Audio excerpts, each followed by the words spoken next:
Tonight on the Black Channel, the devout followers of the most cowardly religion on the face of creation are back with a new phony mascot.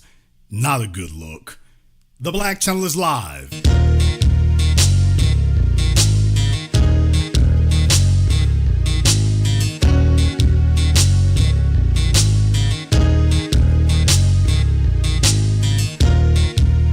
Unapologetic, unadulterated, and absolutely uncompromising. Greetings, brothers and sisters from around the world, and welcome back to the home, the haven, the stronghold, the everlasting superfortress of intelligent black thought. We are the Black Media, and this is the Black Channel. And I am your host, your brother, your humble servant, the voice of Black America, the Black Authority, broadcasting to you live from the only historically black college university of higher education and learning in the cosmos. You're, of course, welcome to join us. And join us you shall, because on tonight's program here, a brief reminder to you. White supremacy is a religion. It is the scourge of human existence. It is an organism that is completely barbaric. It is a religion of complete and utter barbarism. It is anti-life. It is antithetical to living, to civilization, to survival. It is the single greatest threat that humanity has ever witnessed or ever could witness. And that is the reason why it is our sacred life's work to see to its extermination from the face of reality. And the universe will only be a better place without it, period. But you need to understand that this is a stubborn disease. It is a willful disease. It is not just malignant and ignorant, but it is also prideful and willful. It is a disease and a religion of terrorism. White supremacy does not operate under any rules of engagement except to win. White supremacy targets the weak. White supremacy is a religion of cowardice because white supremacy targets the weak. You see, for so many of us, it would be absolutely bile churning for any of us to even consider engaging in something like that because we would never think to do so. It would be beneath us because cowardice as a fighting tactic, we would be too ashamed of that. We have excelled at sports and competition because we don't gravitate to cowardice. We would never sit around and say that being cowardly and cheating, that's something to be proud of and that we would praise you and pat you on the back. If you did win by cheating, we would just sit there and look at you, but there wouldn't be anybody sitting there patting you on the back and saying, hey, good job. But for white supremacy, a weak and cowardly religion is what promotes weakness and cowardice. And so something that weak prioritizes attacking even weaker people. So this is how you end up with the George Zimmermans and the Daniel Pantaleos and the Timothy Lomans, and the list goes on and on. They hunt down the infirmed. They hunt down the elderly. They hunt down little children. And you see, the reason why racism and white supremacy cannot be compared to anything else is because there is a system. Systems run across the entirety of your society. It's not just three guys in a basement who might agree with it. No, it's when you have the backup of the court system, the education system, the media system, when you've got whole apparatus that are operating in your interests. Well, now that's racism right there. You can't operate like that as an individual. As an individual, you are insignificant. Even if you were a violent individual, you're just an individual. No, when the society is backing what you're doing, oh, well, that's different. Now that's different. Oh, you're not operating as an individual. you in this society are operating as a unified organism. And that is white supremacy. You have never seen a equivalent of the murder of Trayvon Martin. You have never seen a grown black man, and when I confronted Jared Taylor, for those of you who saw my documentary Race War, when I confronted Jared Taylor right there on camera and said, now if George Zimmerman were a black male and Trayvon Martin were a white teenage girl, you would also say that was justified. Well, that's different. And no, that's white supremacy. Got you just that quickly, just that easily. That's not a difference. That's white supremacy. Literally, the only thing I did was change the races. That was all I did. All I did was switch the races, and all of a sudden, wait a minute now. Well, it's a female. Since when have they cared about females? They're defending the murder of Breonna Taylor. So it's not about that. They are always, remember, when you're conducting a war, especially a race war, lying is essential. You're dealing with a religion of cowards. Lying is essential. So every time you show them what they've done, they're always going to tell you, nope, that's not what we're doing right here. As they're killing people by the thousands. Nope, that's not what we're doing. There's a system here that's backing it. Nope, no system there. No. You're wrong about that. No system. Their whole job is to try to gaslight you. That what you see in front of you, no, don't pay attention to that. Listen to what I'm telling you, not what you see. What we learned after George Zimmerman is that you are living in a state of intermediate terrorism, and their modus operandi is that every once in a while they are going to murder a black person in cold blood as a symbol to everybody else. There'll be a white person, their job will be to jump up and they're going to be a sacrificial lamb to carry out a white supremacist murder of a black person, and so that the system can let them off so that you're establishing that as the norm. Went on like that for a little while. Mike Brown happened, Trayvon Martin happened. We took to the streets. It culminated in George Floyd. Next thing you know, white supremacists got real quiet. For a little while, they got real quiet. It wasn't the election of Joe Biden that did it. That had nothing to do with it. He's one of the criminals in this case. He's one of the villains. No, we handled that ourselves. And the white supremacists got real quiet. Please remember, you're dealing with a group of cowards. They're not stand-up individuals. They never have been. They never lynched black people as an individual. It was a whole mob of people grabbing one lone black person off by themselves. It is a religion of cowardice, which is why for us, it would be unseemly and unattractive, and we would never be caught dead with it. Well, yeah, because that's not what we're operating on. But in a white supremacist society, cowardice is not just honorable, but it's applauded. Case in point, Daniel Penny. Daniel Penny was a aberrant goon on a New York City subway. And I've been on New York City subways, and it's not the most pleasant experience, that's for certain. But then again, New York's not the most pleasant city either. So folks there have an equilibrium with that. There was a scrawny, skinny, because you'd have to be, Michael Jackson impersonator named Jordan Neely. Jordan Neely may have had mental health issues.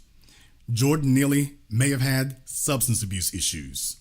Neither of those two things are uncommon in New York City, nor are they uncommon in the focus of America, recognizing there's a lot of mental health issues going on out there and that there's a manner in which those need to be dealt with. The New York City subways tend to be, because most of the population in New York City does use subways in one extent or another.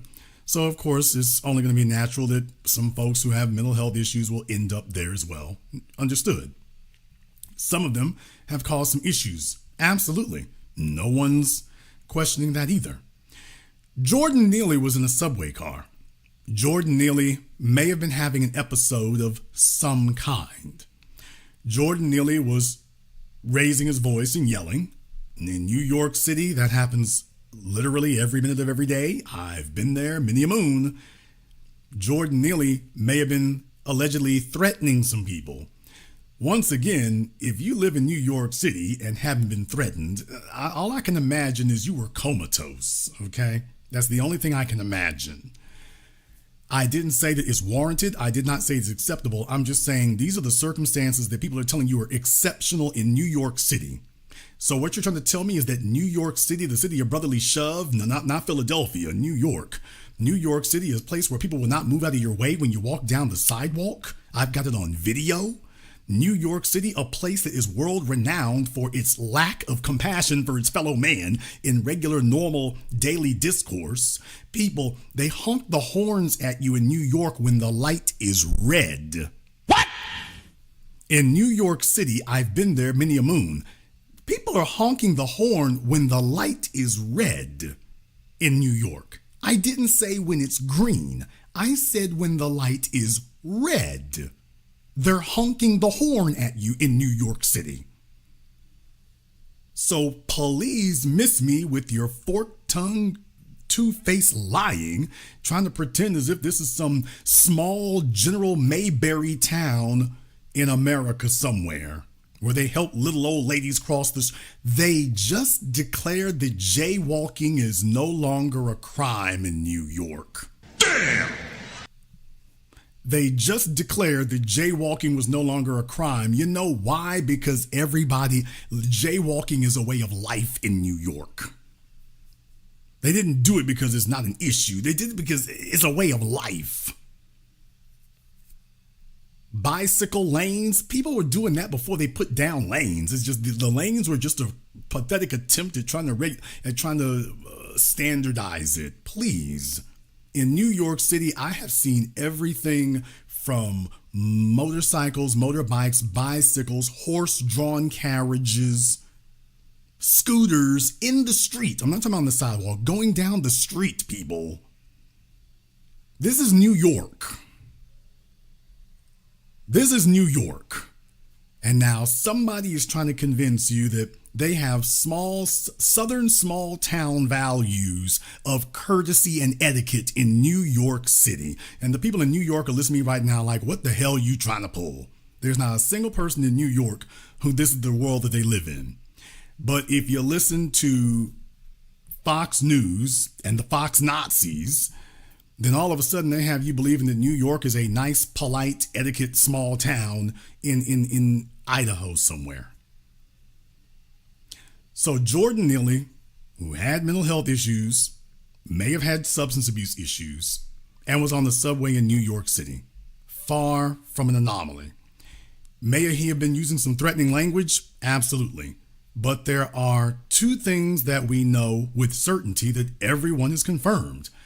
Jordan Neely didn't touch anybody. When he was making verbal threats, he certainly was intimidating, absolutely.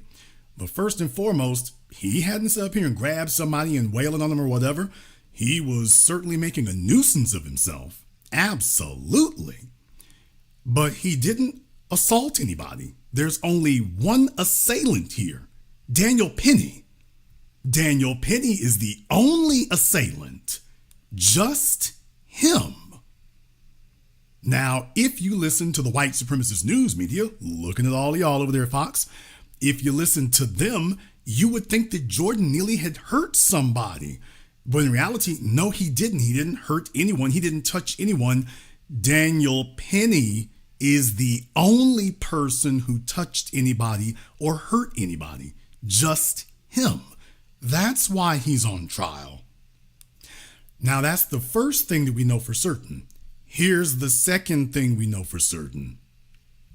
The second thing that we know for certain is that Daniel Penny, the clown that they are trying to call a hero, just understand what white supremacy considers a hero, because white supremacy is a religion of abject cowards. They said that Daniel Penny is a hero for sneaking up behind Jordan Neely. What? Oh yeah, one more thing.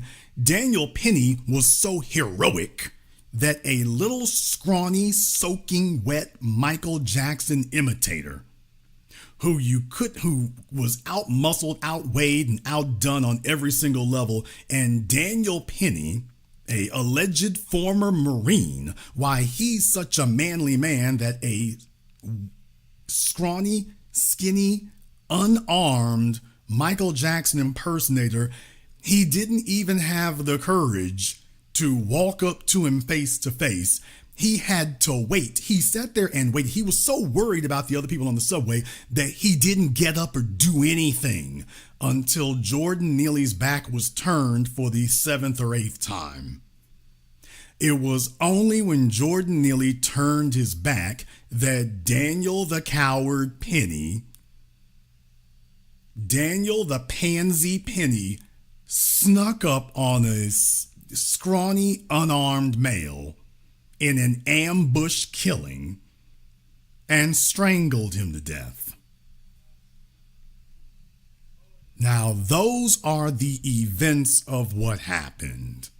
This was not a life or death struggle. This wasn't him trying to loosen Jordan Neely's grip from hurting somebody else. That never occurred. Everyone agrees about it because he can't lie about it. No, all you did, well, I thought he was a threat and I snuck up on him. Well, he threatened people, so I'm a hero, aren't I? Aren't I? Now, what I want to do here is I want to show you the white supremacist, hit parade here for a moment.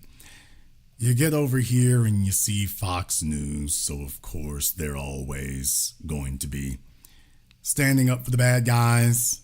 They'll be doing that. And that's what they do. The former Fox Newsers, even the ones who got themselves kicked out of there, Megyn Kelly demonstrating that, just understand, she was standing next to Donald Trump and whatnot. Donald Trump called her everything but a child of God. And she's still sitting there smooching his flat butt cheeks to this very day because she needs the money and she needs a job and she is not trying to go back to begging for a news gig anymore. So she's doing exactly what I told you all she was going to be doing. Never mind how they treat the women. The women give that a pass very, very quickly until it starts kicking their asses again, in which case then they start yelling for mercy. So first, they empower the white supremacist system. It's only when it starts putting the boots to them that all of a sudden they start squealing. So it does that. Then you have the other YouTubers that are empowered by Google. So Tim Pool, for example, longtime white supremacist broadcaster who never saw a black person harmed that he didn't give 2 thumbs up to. So him, Joe Rogan, this is what YouTube boosts. On my program, they're constantly interrupting the stream and constantly harassing it. The Ben Shapiro's and Tim Pools, who are constantly promoting harming black people, defending it. Never saw a black person who was harmed that they said, hey, that shouldn't happen to. But so that shows you, a very clear pattern of behavior. And understand, it's never an alpha male. It's nobody like that. Tim Pool is a little short, balding, little incel screwball. He's like 4 feet tall or something like that. Little weirdo who still runs around skateboarding. I mean, you thought that went out back in 88. It's 2024 and he's still doing that. So yeah, out of touch is the very definition of it. Yes, he is the definition of the soy boys. He is the absolute definition. Like Ben Shapiro. Mousy, squeaky, squealy voice that makes your ears hurt.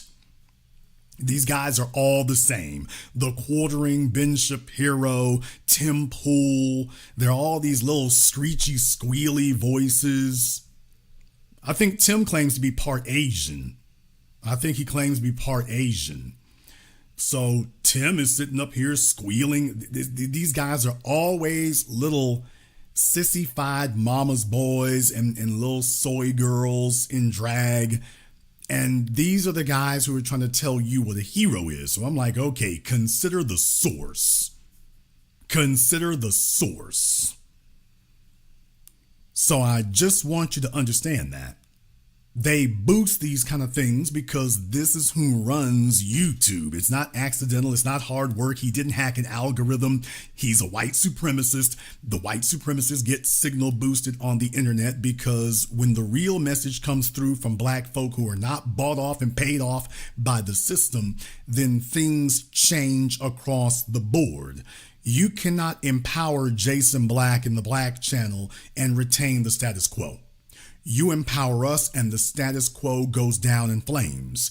So you can't do that. You can pay Roland Martin and the status quo not only remains where it is, it gets bigger. So they know who it is that they need to empower. These guys didn't get here for no reason. They're where they're at for a specific reason.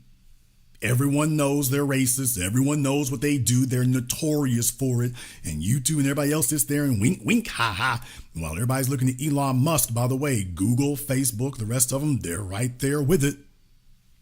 They're right there with it. So you got to understand, a little scrawny pipsqueak mouse like Tim Pool, the rest of them, they're little cowards. They always have been. If you were in a fight anywhere, if Tim Pool is your backup, you're by yourself. That's what that means. If you're ever in a fight anywhere on this earth, can you imagine going into a barroom fight and Tim Pool is your backup? Tim is your wingman. Can you imagine that? I mean, the first fellow walks up to him and hoe slaps him and he's going to go away squealing. They won't even have to knock him out. He will be sitting there squealing. You probably wouldn't be able to tell the difference between that and when he's hosting his show, but imagine that for a few moments. So, of course, for little cowards who got smacked around like the hoes they are their whole lives, this is a win for them. He doesn't care. He's never won anything. He's not a profiling courage. He couldn't have a fist fight with a wet tissue paper and win. So, of course, he's going to back anything. Any killing of a black person, harming of a black person, he's not even going to ask any details. And thumbs up, yay! Well, yeah, because he's gotten his ass broken his whole life. And you can see him today. He literally would not survive 2 seconds of engagement. It ain't going nowhere. It's not going anywhere. You can all take a look at him and tell us, like, yeah, no, not you. You know, like on the basketball team back when you were in school, the last kid you would choose is just like, yeah, okay, look, if he's the last kid we got to choose, screw it. We'll just play 5-4. We'll just play 5-4. Yeah, if he's got to be our fifth man, we'll just play 5-4. Yeah. I think our odds are better if he just stays on the bench. So, yeah, we'll let two of you cover one of us and just keep him over there. We'll take our chances. And he knows it. So what do you do when you failed as a man, you failed as a male, you open your mouth and you sound transgender? What do you do when that's all you've really happened? Well, unfortunately, there are enough Tim Pools out there in the world that they constitute a constituency to watch on social media and on YouTube. And so the religion of white supremacy and cowardice has plenty of devotees. It has plenty of congregants. They have no shame. They have no scruples. White supremacy doesn't have any principle other than supremacy. That's all it has. It doesn't care that it is dishonorable. There is no definition or requirement of honor. If you have not defended their power position, that is the offense. That's being dishonorable. Everything else is acceptable. So the murder of unarmed children, they have no shame. They can look themselves in the mirror and they're perfectly fine. You can't shame them because white supremacy doesn't have a conscience. You have a conscience. You have principles. You have honorability. You have scruples. You have things you will and will not do. You have things that are beneath your dignity and beneath your humanity. White supremacy is not humane. White supremacy has nothing to do with humanity. It cares nothing for humanity. It cares only for supremacy. So the murder of elderly people is acceptable. Hell, not just acceptable, it's admirable. It's just cheered on. They are the savages of the world, which is why they didn't like the fact that Brother Neely Fuller helped us to understand, stop calling them racist, call them white supremacists. It puts the spotlight clearly on them. They are the savages of the world. They are the monsters of this society. They always have been. Their goal is to try to muddy the waters and confuse people enough that you no longer have that particular discussion. But they are the monsters and the beasts of the field. And so this is why every time you turn around, they keep trying to deify another Zimmerman. It's never somebody that you could actually be proud of. It's always some reprehensible, barbaric demon. And what they're showing you is, they own demon time. They are the religion of demons and barbarism. You should be ashamed of yourself to be defending a Daniel Penny. You should be mortified and ashamed of yourself. You should never be able to do that. But then again, remember, white supremacy is also a religion of lying. So they're going to completely leave out the whole parts of Jordan Neely didn't touch anybody and Daniel Penny snuck up behind him. They're never going to mention that because, you can't call somebody a hero after you say, by the way, he snuck up on him. A guy that he outweighed and outmuscled, and he snuck up on him. What kind of hero is that? Oh, it's not one. So they just leave those parts out. When if they were required to say it every time they mentioned Daniel Penny's name, Daniel Penny, who snuck up behind Jordan Neely and strangled him to death. Oh, well, if now you can tell us how much, now that we have put that out there first, tell us how much of a hero he is. Like, perfectly heroic. Okay, then you figure out, okay, how many people want to sign up for Tim Pool's definition of heroism? Now, for Tim Pool, who would have to stand up on a stool to be able to sneak up on, to be able to grab anybody from behind, he'd have to stand up on a stool in a chair and jump up on somebody's back, and he'd just hope he can hang on long enough to try to strangle someone. Please understand, when you're dealing with that big of a deficiency, that guy can't afford to have principles or scruples. He can't afford to have it. Please understand, when you are as weak and pathetic as they are, you can't afford to have it. When you're Megyn Kelly, you can't afford to have principles. You can't afford to have that. Principles are a liability when you're that weak. Principles are for the strong. Principles are for the disciplined. Principles are for humanity. Principles are not for white supremacist animals. They can't afford to have them. This is why they have to rely on pathetic scum like Daniel Penny, George Zimmerman, and the rest of their ilk. These are their mascots. We get Malcolm X, Huey Newton, Dr. King, Khalid Abdul-Muhammad. We get them. That's who we get. This is who they have to sit up here and promote. This is who they have to try to give an applause to. This is who they have to try to hold up as heroes. Think about that for a few moments. They got to hold this up as heroic. We get actual heroes with no blemishes. We get something that everybody can rally behind. This is who they get stuck with. Someone that if Daniel Penny were black, no black people would be trying to defend him. There wouldn't be any black people trying to defend Daniel Penny if he were black. We would see that and be like, yeah, dude, there's nothing heroic about that. That's not, no, don't look at us to co-sign that. You snuck up on somebody smaller and choked them to death. That's not a hero over here. That's not a hero. I don't know if them white folks gonna give you time or not, but All I know is we don't call that a hero over here. You would never be able to come amongst us and brag and beat your chest about that and have folks, ooh, that's right, that's kind of person we need right here. We would never do that. It could never happen.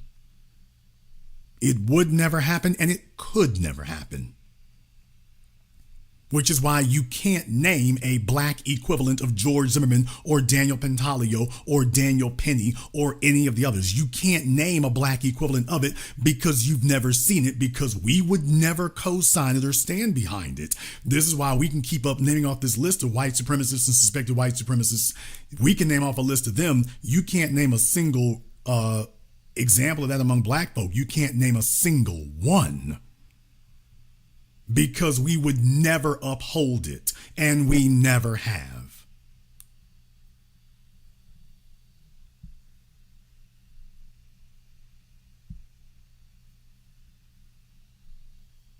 Very clear reason for that. But it goes beyond that. Brief aside here. In other news, Jordan Neely's father is suing Daniel Penny.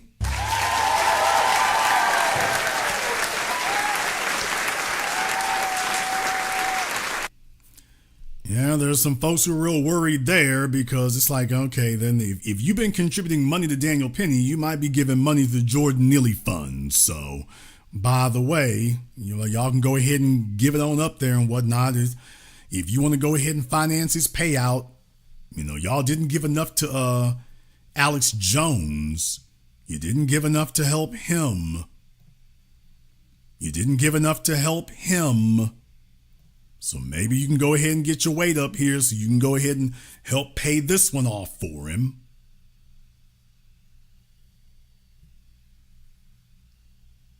Jordan Neely's father is suing. So don't worry, Daniel, when you get done with the criminal trial, you can walk right next door for the next one. White supremacy and its heroes. When you get done with your first trial, Danny, you can go walk right next door and get ready for the next one. So very glad while you're in court for this one here, you can go ahead and get geared up for the next one. So you're in there, your 2025 is already spoken for. So your 2024 and your 2025 are already spoken for. So there you go. And no, the white supremacist media is not happy about this. They're not happy about it at all. They're very upset about that. Because you see, when you start getting to that, where it falls apart is when you start having to give the details. See, the issue is when you're dealing with the white supremacist media over here, they're not going to give the details about what happened. They're not going to remind you of exactly what occurred. They're going to sit up here and act as if Jordan Neely was sitting up there, strangled 3 people, and then Daniel Penny heroically was able to break Jordan Neely's death grip on these other folk here. And like Sylvester Stallone in an action movie, he put him in a sleeper hold until finally the violent threat was subdued. And that is literally not even remotely close to what happened. So if you start talking about the details, remember we already covered the details here. You had the medical examiner say that Jordan Neely was strangled to death, and then Daniel Penny and the dirtbag attorneys there brought in some weirdo from Texas to say, oh no, he didn't get choked to death. Why, it was marijuana and schizophrenia will cause you to have cardiac arrest. The fact that a judge allowed that guy to walk in that courtroom and use that as testimony, the fact that the judge allowed that to be testimony, think about that for a few moments. The fact that a judge even allowed that to be said in his courtroom is testimony. That you can see that man get strangled to death on video, and a judge sat there and said, yep, okay, we'll let that be testimony. Yeah, you can see him getting strangled to death, but this you think you're seeing him be strangled, but he's actually dying spontaneously. No, the strangulation has nothing to do with why he's dying. Nothing at all. I want you to understand when we talk about I'm white and I say so, when we talk about the religion of white supremacy, when we tell you that racism is and white supremacy are global, they are not confined to the southern United States and the Dixie states. This is New York City, and this was allowed to be testimony in a New York City courtroom. But then again, where the white supremacists run things, which is everywhere, you see this kind of garbage go on all the time. This is typical. This is not atypical. This is run of the mill. This is what they do on a daily basis. You wouldn't have things like the Innocence Project if this kind of ridiculousness was not part and parcel for the American court system. You wouldn't have it. If you all agree with what I'm saying here tonight, give me the scales of justice in the chat room and hit the likes button for me. It's over 3,300 people in here live in just the first 30 minutes. But if you all agree with what I'm saying here tonight, give me the scales of justice emoji in the chat room and hit the likes button for me. Apparently, I'm offending a lot of people here. I'd like to give you a brief reminder.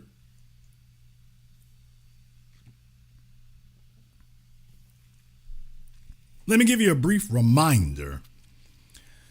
Now, they told you that Daniel the Pansy Penny sneaking up on an unarmed Michael Jackson impersonator after all his Marine training, that's why the Marines don't want to be associated with him at all. Okay, we trained a Marine, and the best a Marine can do is sneak up on an anorexic Michael Jackson impersonator. That's all the Marines can handle? Somebody who could be subdued by the average drive-through window operator at McDonald's, and Daniel Penny became a Marine and had trouble with them. That is a damning commentary on Marine Corps training. Come join the Marines where we're worried that an anorexic could handle you. An anorexic might drag you. Really? Okay. So in any case, these white supremacist media here, the white supremacists on YouTube and all their ilk and whatnot, remember they're calling Daniel Penny a hero.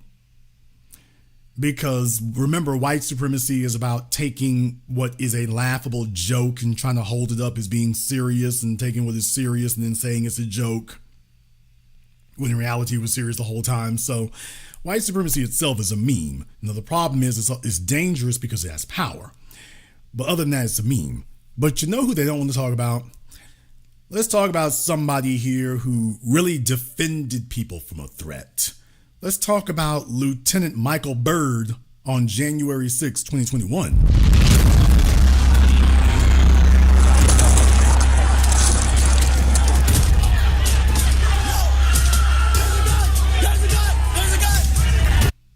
Now, these were the Trump rioters storming the U.S. Capitol.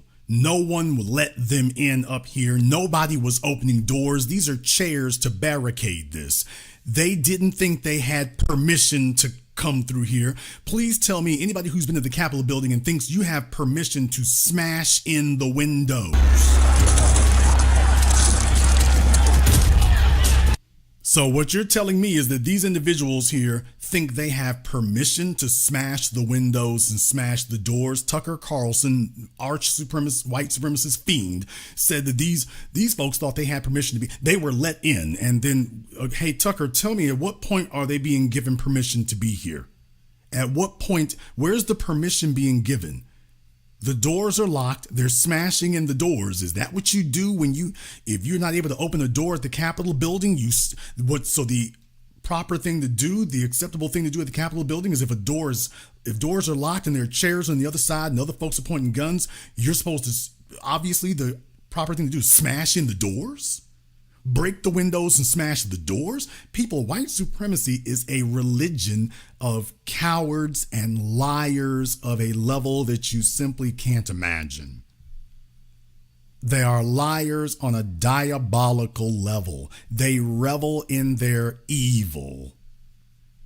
You're taking a look at this, and Tucker Carlson is still to this day claiming that these people came up here because they thought they were allowed to walk around.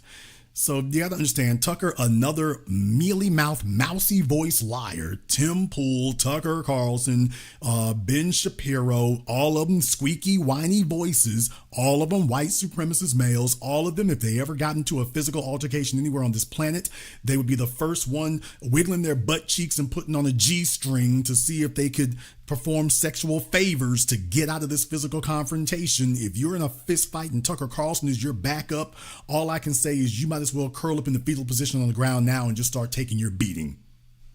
Save these other people the trouble of knocking you down, because if Tucker is all you imagine getting into a physical confrontation and your backup is Tim Pool and Tucker Carlson. You're about to get your ass handed to you on glass plates. I hope you didn't bring utensils. So no wonder they would say things like that. They spent their entire lives being angry and frustrated because they're used to getting beat up on. So they don't care about the fact that they look animalistic and bestial. They were never popular anywhere to begin with. Tucker Carlson was never the most admired guy anywhere. He's a trust fund baby from the Swanson food family fortune. Don't believe me? Look it up. He never had to work to get anything, accomplish anything. He's never really accomplished anything other than being the chief vial thrower for white supremacists. But he was never liked. He's never been admired. He's never been looked up to. He isn't now. When he got kicked off of Fox, that was the end of that. There isn't anybody today who is demanding to have Tucker Carlson around. It's not happening. The same old little groups of right-wing think tanks that were in it before. He's a golden oldie, but nobody is offering him a TV gig. So, of course, they can say ridiculousness like this. So this is footage of the peaceful protesters, and this is footage of them being allowed into the Capitol building.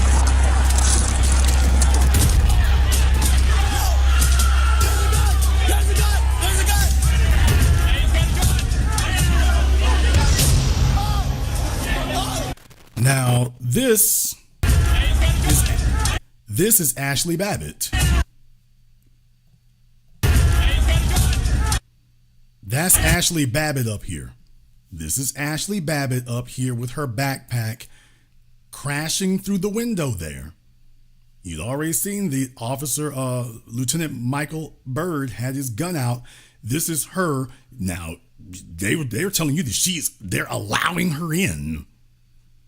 Hey, Tucker Carlson, at what point is she being allowed in here? Because it looks like she's breaking in. So at what point is she being allowed? And as you can see, she's got dozens of rioters right there with her, trying to overrun the Capitol Police. Dozens of them. These are the folk who are storming the doors. What are you supposed to do with them? Here they are right here. It's not just one or two people. Lieutenant Byrd is trying to hold the line of democracy and government and civilization. It is Lieutenant Michael Byrd standing between, literally with the barbarians at the gates. It is Lieutenant Michael Byrd defending the United States and democracy and civilized man. Literally, Lieutenant Michael Byrd is standing between civilized man and the barbarians, literally at the gates.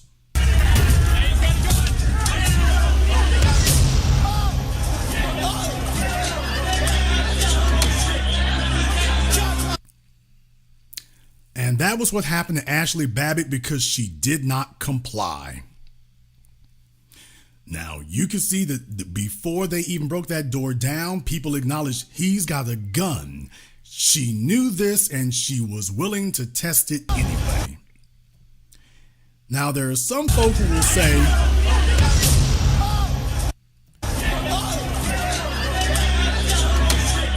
some folks will say she effed around and found out. And deal with it. Now, that's what some people will say. Now, I'm not going to say that. I am not going to say that she effed around and found out. No, that's not what I'm going to say. Nor am I going to say that necessarily that Michael Byrd was a hero.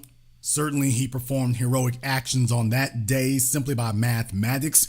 You have dozens of rioting thugs, hoodlums, violent barbarians attacking American government, violently attempting to overthrow the government after an election because things didn't go the way they wanted it to in the election. And their response was not because anybody had been harmed, by the way. Let's be very, very clear. When black people, listen to me, folks, when somebody tries to compare this to black folk after Michael Brown or anybody else, when we took to the streets in America, nobody had been killed. What? Donald Trump had not been killed. None of Donald Trump's lieutenants, assistants, none of them had been killed. That wasn't why he lost the election. He lost the election because people didn't like him after 4 years of stupidity. Nobody killed anybody on his campaign. They were not rioting because somebody got killed, somebody died, because that occurred. They weren't there because somebody was dead. They were there simply because, well, our fellow Americans didn't vote the way we wanted them to. That's a big, big difference in motive. Well, the rest of our countrymen didn't vote the way we wanted to, so we will be the violent ones. Well, we found a point of consistency there now, haven't we? When we took the streets, it was because people were killing us. Ashli Babbitt was the violent assailant. Tim Pool, Megyn Kelly, Tucker Carlson, Fox News, they have yet to come out and call Michael Byrd a hero. They've accused Michael Byrd of being a killer, a quote, killer. So Daniel Penny is not a killer, he's a hero. Michael Byrd, defending the halls of American democracy from a violent suspected white supremacist, certainly right-wing extremist, Ashli Babbitt. So Ashli Babbitt, the assailant, is the hero. And Michael Byrd, the person being attacked, is the assailant.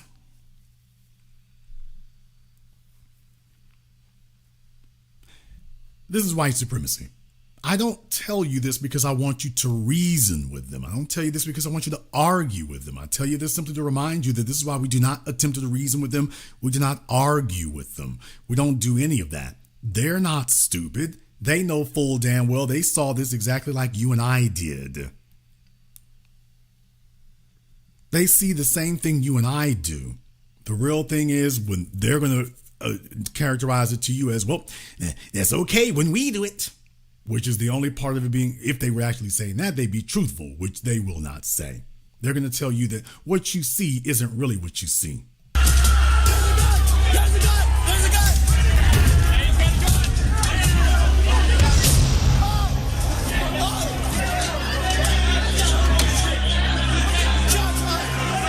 Shots fired!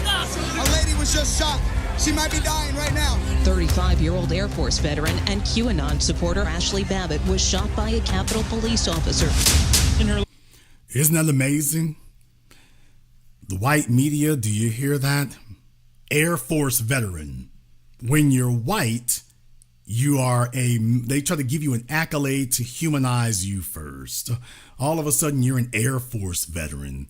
Why wasn't she Capitol Hill rioter Ashli Babbitt? All of a sudden, Air Force veteran. How is that relevant? What does that have to do with anything? How does her being in the air, what does the Air Force have to do with her storming this building? How are those two? How is that relevant in any way? How does knowing about her being in the Air Force serve this story? Okay, so now that we know that, that added what dimension to this? Why do we need to know that she was in the Air Force? They can't tell you why, but then again, this is what they always do with Daniel Penny. Well, you know, he was in the service. Now, when you're black, they don't give a damn. You could have a Nobel Peace Prize. You are whatever crime you're being accused of. The Central Park Five. Damn!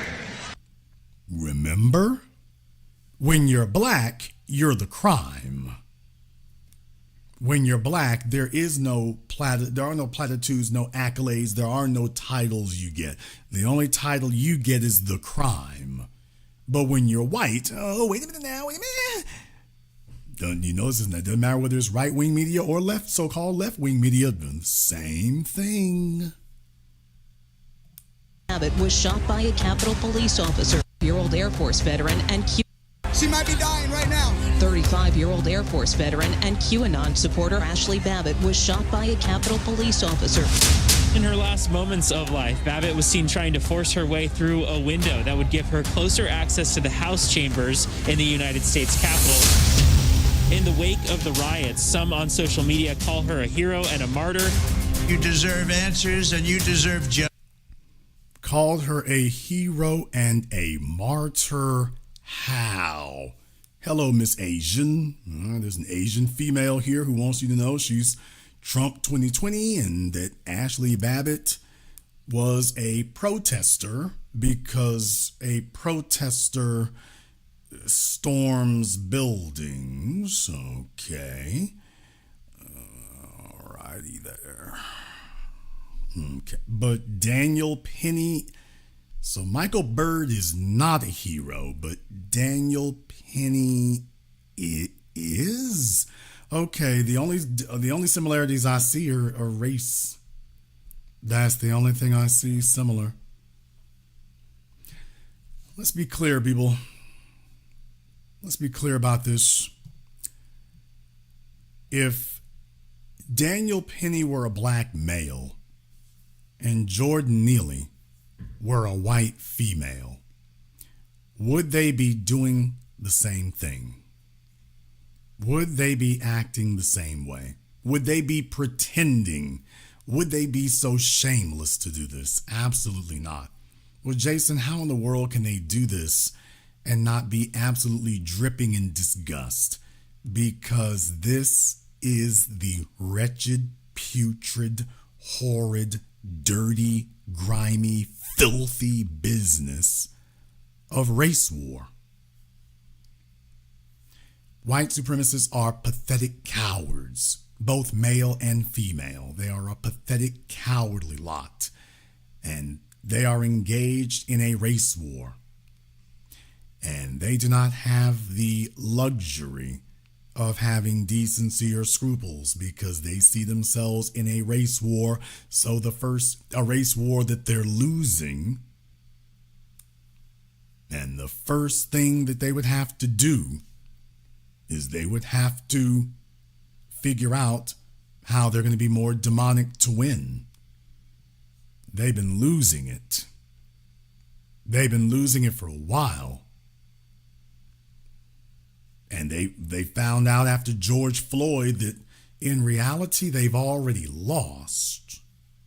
So now they're hoping that terrorism, that is asymmetrical warfare, will accomplish for them what direct conflict has already failed to do. Need I remind you all, in 2020, they had their chance to go head up with us. There wasn't a city in America that we weren't on the ground, that we weren't mobilized, that we weren't moving. This wasn't 1964. We didn't need Malcolm X. We didn't need Martin Luther King. We were mobilized. You couldn't get a leader. We were out there everywhere. The agenda is the leader. The code is the leader.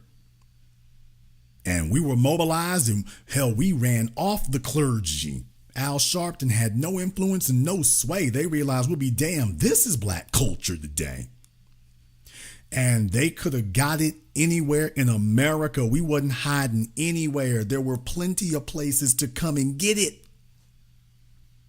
If they wanted it, pull up in Atlanta, pull up in Dallas, pull up in LA, pull up in New York, pull up in DC, pull up in Charlotte, pull up in Shreveport, right there in front of the courthouse. They could have pulled up anywhere. We were everywhere. We were out all over this country with nowhere you could go, and we were not easily seen. And they didn't lift a finger. You didn't have a Kyle Rittenhouse trying to lift a damn finger. They didn't do nothing. Over a year, we were out in force, and they never did a thing. Not even once. Well, they did do one thing. They ran and they cowered and they hid. But when they actually had their opportunity to demonstrate that so-called manhood and heroism they claimed they had a damn year of it. The only thing they did was get on the internet here. I hope the police do something. They need to send in the National Guard. Why don't all you clowns who be talking trash all the time, hey, Tim Pool, where you at? Hey, Tucker Carlson, where the hell you at? Dan Bongino and all the rest of you clowns out there and whatnot who claim you so tough. By the way, where you at? You can come get it. You can come get it. There's a location near you. There's a location near you. You can get served. You can get served today. There's a location near you. And there ain't nothing between you and it. All you got to do is pull up. Where the hell were you all at for over a year? When you had your opportunity to do so. So that was what happened. If the Great American Race War ever did kick off in the streets, they had their opportunity to show what they were going to do. In Seattle, in Portland, they had their chance to show what they would do. And what they showed the world in a pathetic display of cowardice and humiliation is you ain't gonna do a damn thing. You're gonna get on Twitter and bam away on your keys, and you're gonna sit up there and make YouTube videos, and you're gonna put on some fancy editing, and Tim Pool is gonna squeak and screech and squeal in an even higher pitch than he already does. That's what you're gonna do. You're going to do that. What you ain't going to do is walk outside of your house or outside of that studio. Now that you won't do.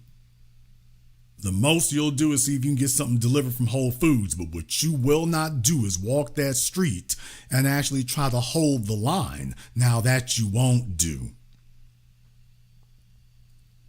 So they tried it, people. We already put it out there. We just said, hey, you know what? Let's go ahead and start this early. Anybody want it can get it. Anybody who wants it can get it today. Free smoke nationwide. And we brought the smoke. Come get it. And what they showed us was that, yeah, they're not really serious about it. They just left a sign on the lawn. Yeah, we're just joking. It's not that serious, dude. Now, that doesn't mean that they gave up. What it means is that, yeah, they are too cowardly for a direct confrontation. Ain't coming. Ain't happening. Not coming and not happening. So what they've resorted to is what they always have done. Ambushes. Let me see if we can catch one black person out there by themselves somewhere and see if we can do some cowardly, opportunistic ambush murder somewhere. That's what they've been reduced to.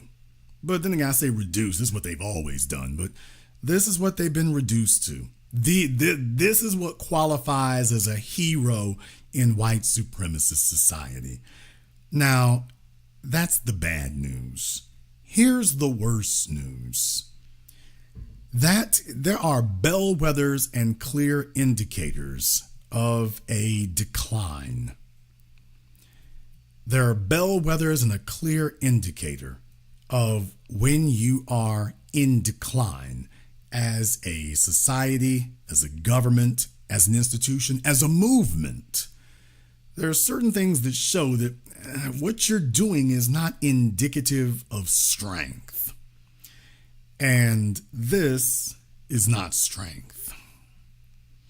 people, you don't have a stronghold when this is what you have to do.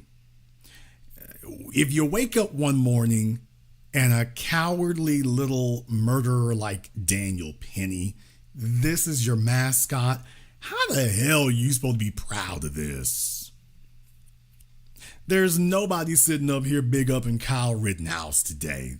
All the other white supremacist beta males who were sitting up here cheering him on before, they've all scattered because you can't really go anywhere and cheer about that. There's nothing about him that says manly. You can't really cheer on that. You tried it. It was embarrassing. It was whatever the word is beyond cringe. It was that. So you can't use him. George Zimmerman and a bunch of these other little squeaky oddballs, you can't use them. It doesn't work. You're not going to get anybody to show up and, if I was in a foxhole somewhere and I needed a real man, I'd want Kyle Rittenhouse there. Damn right. SEAL Team 6. Hoo-ah! Okay. I'm just saying. You're never going to see Jocko Willink talking about, the special forces, we really needed guys like Kyle Rittenhouse. That's what we really needed. We needed fellows who were built for this and understood this, could deal with adversity in fields of fire, and when things are going down, that's the kind of guy you need. Folks, even Tucker Carlson would start sitting there squealing and giggling if you heard such a thing. It would be embarrassing to say that. It'd be horrifically embarrassing. So when you are reduced to groveling for a Daniel Penny, when this is what you have to hold up as your icon and your example of strength and heroism, these people don't think things through. They never do. White supremacists don't think. They just do things. Daniel Penny is your mascot. Daniel Penny is your example of, quote, heroism. You're so desperate to keep from taking this well-deserved L because you see everything along racial lines and you're in a race war, so any black person who gets killed, well, that's a plus for you. And meanwhile, this is your hero, so let me get this straight. George Zimmerman is your hero. Kyle Rittenhouse is the hero. Daniel Penny, Ashli Babbitt, those are the heroes. This is a movement that is already in terminal decline. You've already reached a terminal stage. You can't get any stronger. You're already losing altitude. You're already going downhill. You're already terminal. You literally didn't understand that we can't deify Daniel Penny. He is obviously too weak. And what does this make us look like? This is what we call being heroic? Stop and do some introspection. Forget Jason Black, forget the black media, forget black people altogether. Just on an objective data analysis, this is your side's definition of a hero? Not people who actually stare down odds and face danger. Not that. Ambush killings. Ambush killing, that is heroic. This is what you've been reduced to. This is what the formerly mighty European white supremacist empire has been reduced to. Gone are the days of General Custer in his last stand where a few men allegedly, well, actually they did get overrun by, there's a lot more Indians showed up that day. So this was math that got in his way here. This was math that got in the way. He made a simple miscalculation. He said, what are the realistic odds that all the Native American tribes in this area would agree on something while I'm here, because they're usually fighting each other. So what are the odds that they'll all agree on something while I'm here? He went out that day and found out, the odds that they can all agree on getting you are pretty damn good. They might not agree on very much else, but they can all agree that they're going to get you today. So he woke up that morning and found out, math. Math is about to happen today. Hell. He thought it was going to be the usual thing. It's like, here comes math. Goodness. Think about that for a few moments, folks. We've come a long way from Teddy Roosevelt and the Rough Riders, and we've come a long way from that. Men who at least were willing to face some actual risks and some actual odds. We've come a long way. So you're going to tell me now you're going to plop Kyle Rittenhouse's little pudgy ass and Daniel Penny, Daniel the Pansy. You're telling me you're going to put them next to Teddy Roosevelt and George Patton and Dwight David Eisenhower. They belong there. You realize when you say enough ridiculous stuff, you debunk yourself.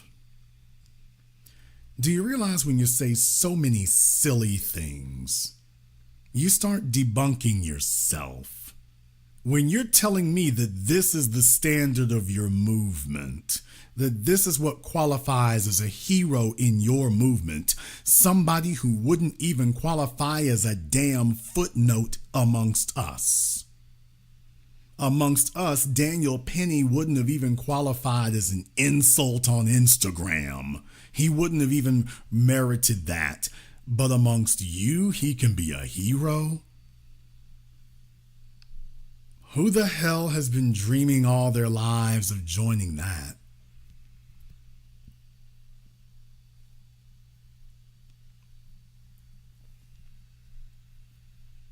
They didn't think this over before they did it. But who's been sitting around wondering if they can become that?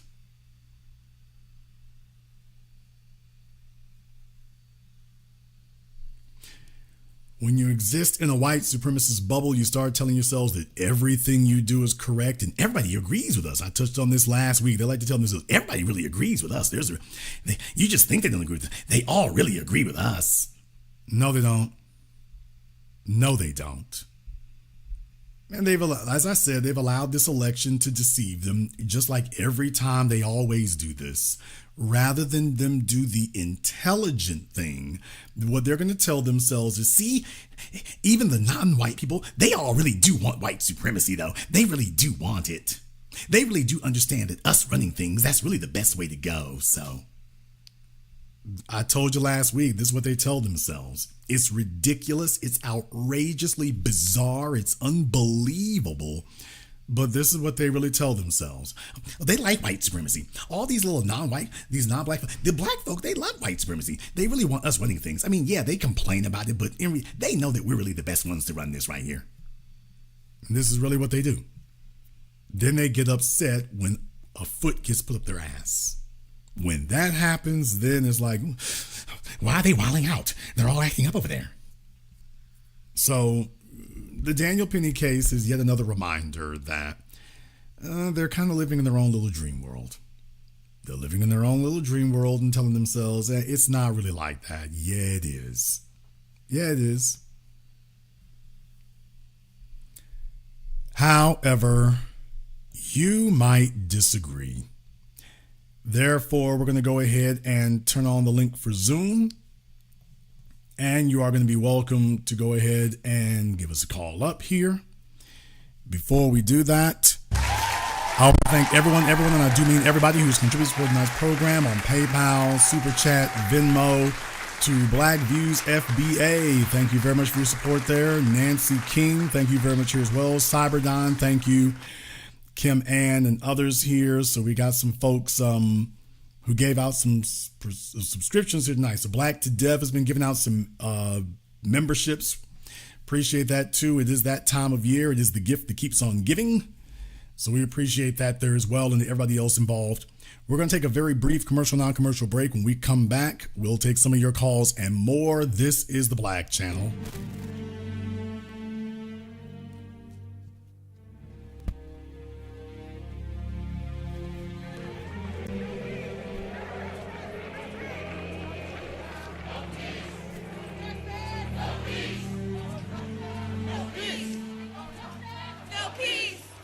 Is your child struggling in school? Wish there was a way to get them the extra help they need? Mr. B, the teacher, is available for online tutoring on both tutor.com and varsitytutors.com platforms. He can help your child in a variety of subjects and is passionate about making learning fun and effective. And for even more learning tips, check out his book, Guidelines for the Successful Student, now available on amazon.com. For more information or to reach him directly, go to mrbtheteacher.com today. The Honey Badger and the Mongoose is a children's story for the family of how a honey badger and mongoose fight an evil alliance of venomous cobra snake and hyenas that overhauls the balance of the savannah. The Big Five. The honey badger demands reparations. Will the Big Five give reparations? Can the evil alliance be stopped? You can find this book at Amazon, Audible, and Kindle.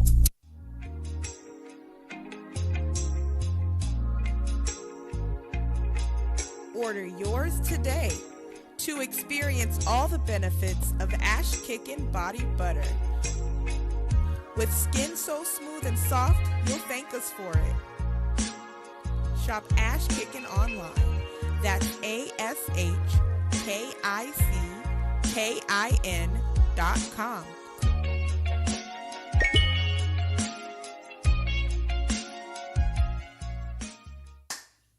Hi, this is Brenda Starr, creator of Poetry with a Purpose and author of the book Pressed But Not Crushed. Pressed But Not Crushed is an anthology of political poems that address current and historical issues in American descendants of slave population and African American population. The book describes slaveries and its residuals, Jim Crow segregation, social depredation, and other relevant issues to American descendants of slaves and African Americans, including the current political climate that does not address our issues.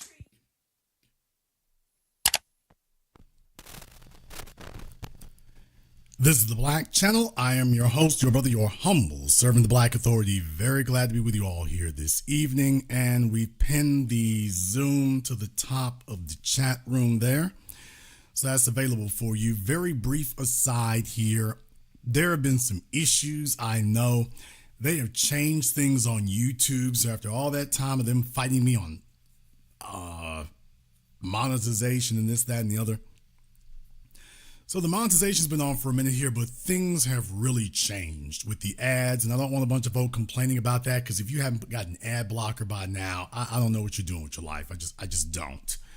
However, what I will acknowledge is I have noticed they have really, really cranked up the ads that they put on my video. I noticed here like last night on my other channel, and then I went back and checked on this one here too. They had over 40 ad spots on my program. What? Over 40. More than 40. That's not a lot. That's just outrageous. That's unreal. Now, it does it automatically. I mean, I had this set so that it would put them on there automatically, because it's like it only gives you two options. You can either do it automatically, or they have you can set for you to do it manually, but the manual option doesn't give you a 0. It used to be that doing the automatic thing, it would ask you during the program if you want to insert an ad. That's what it used to ask you. It no longer does that. It now tells you that YouTube will do it automatically, quote, based on your audience size and what it determines is the right number. So they just flood the zone with ads. It's really gotten crazy.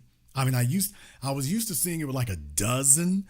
Now I'm seeing it with like 40 tags on there for ads. So that is just crazy.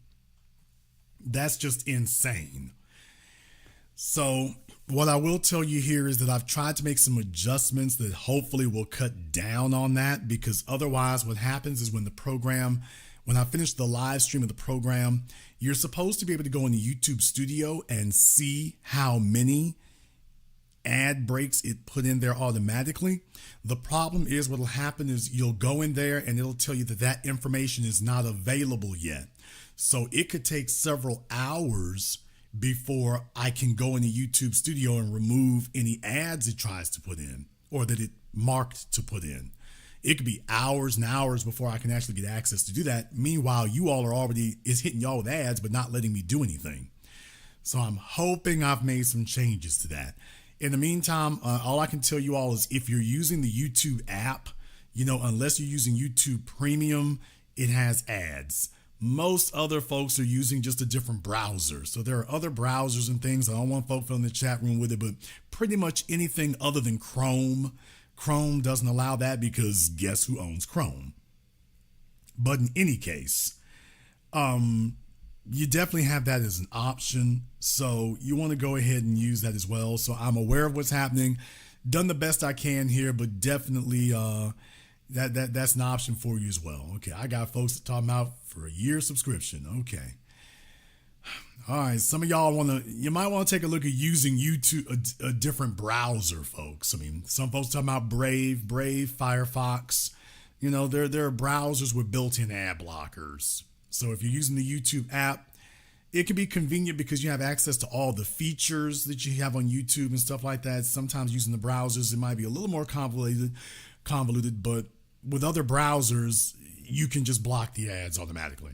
So, and I don't have a problem with that, because without ad blocker, just YouTube is just unusable.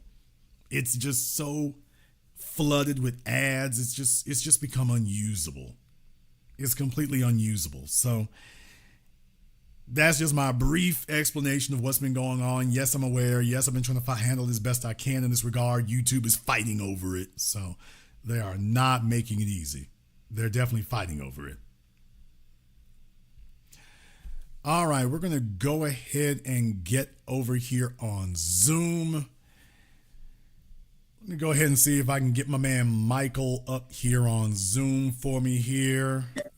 All right, we got Michael on Zoom, I think. All right, Brother Michael, what's on your mind? Good evening, Jason. During mixed martial arts training, the sensei always told us, he said, if you hit somebody in the face, he says, don't apologize. You meant to hit them. And so that's why this this guy Penny, Daniel Penny, he knew what he was doing was going to cause a life to be taken. And the second point I want to make is, you were saying that the judge allowed that in his courtroom. If he didn't allow that testimony from the defense, wouldn't that have been a grounds for a mistrial? I mean, not necessarily. I mean, you see some of the foolery that happened with what's his name, Judge Schrader in the Rittenhouse trial. So the real thing is, like I say, I mean, as far as an appeal, you can appeal anything. So cases, especially murder cases, manslaughter cases and things, those pretty much automatically get appealed.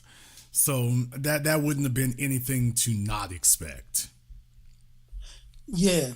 Well, the lead into your program, I was getting ready to say something else. Lie. But I didn't say it.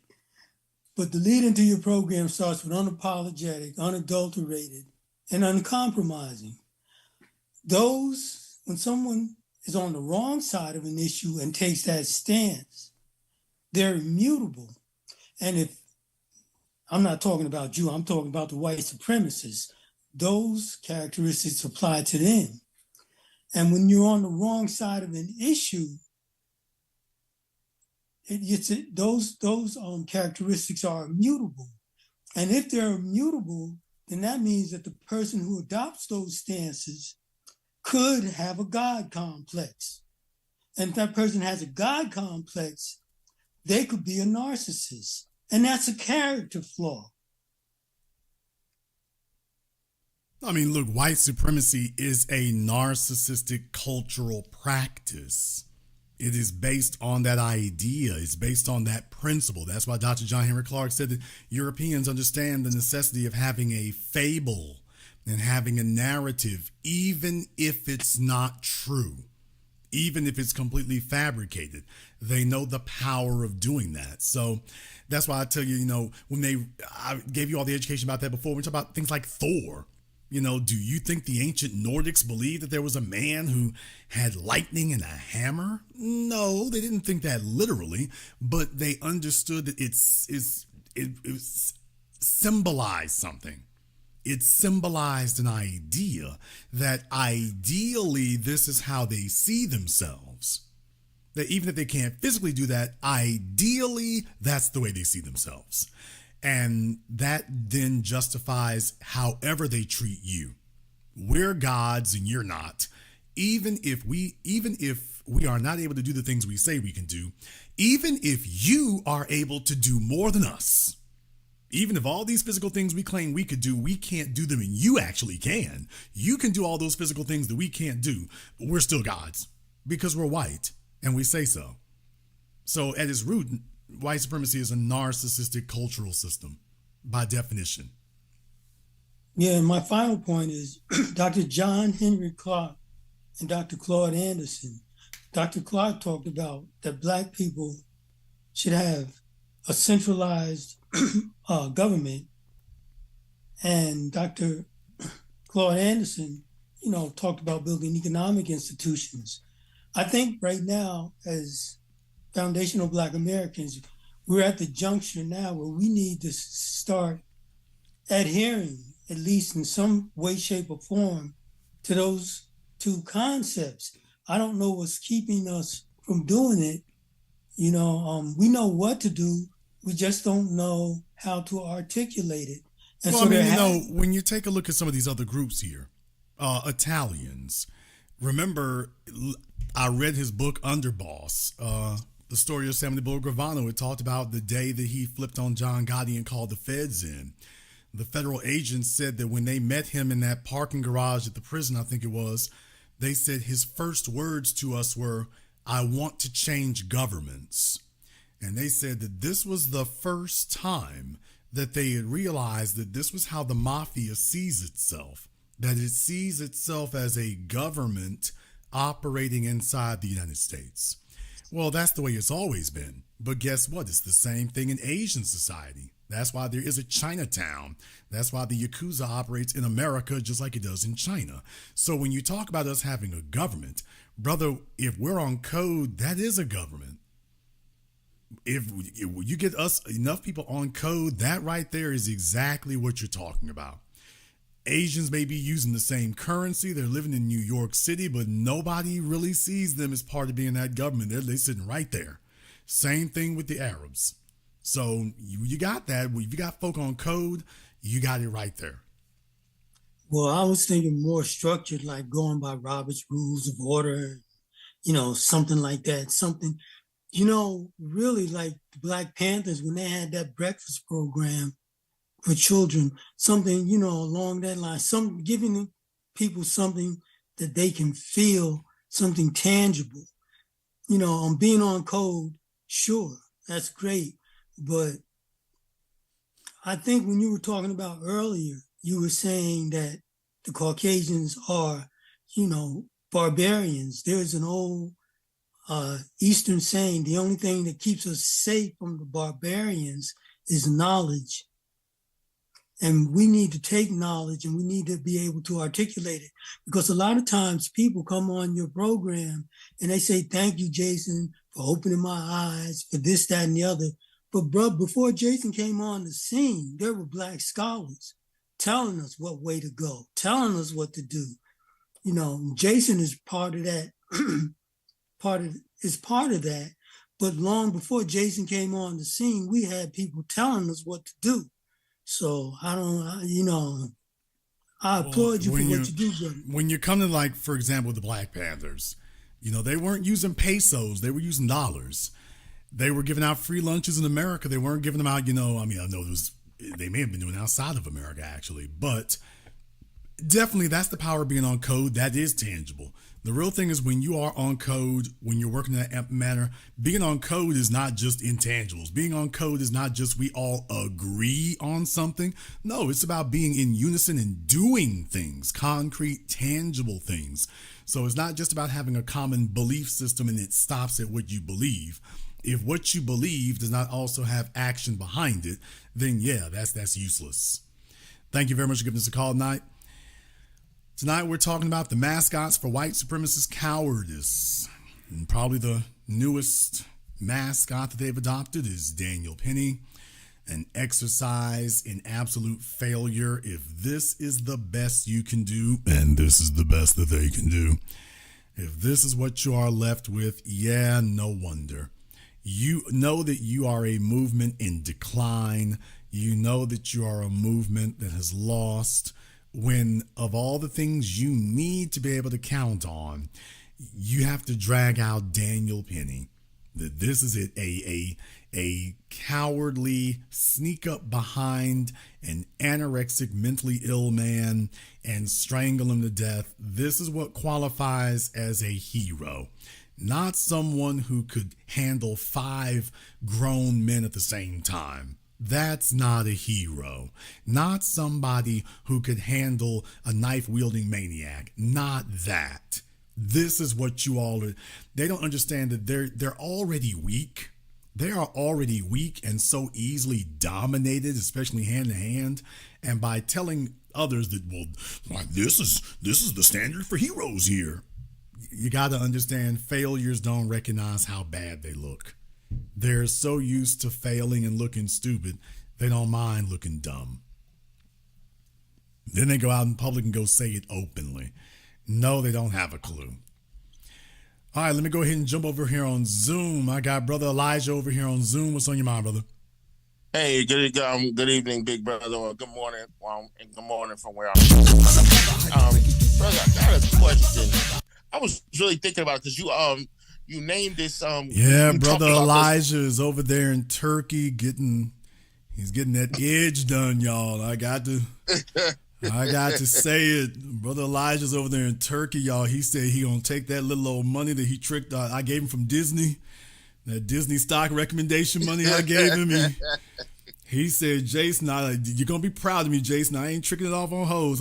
Congratulations, Elijah. I'm tricking it off over here in Turkey for a headline. I'm gonna do that instead. So, Brother Elijah, I'm glad to see they getting you edged up over there. So, yeah, we gotta look back. I gotta look back like an FBA again, brother. Oh yeah, dude, they got you looking like Al B. Sure now. So they got you edged up like Al B. Sure. So he's sitting around right now dreaming about how many of them he's gonna be able to pick up when he get back. He's dreaming about it right now, boy. He's telling himself he's dreaming about. He's already fantasizing about running that cone through it at the beginning. About getting waves.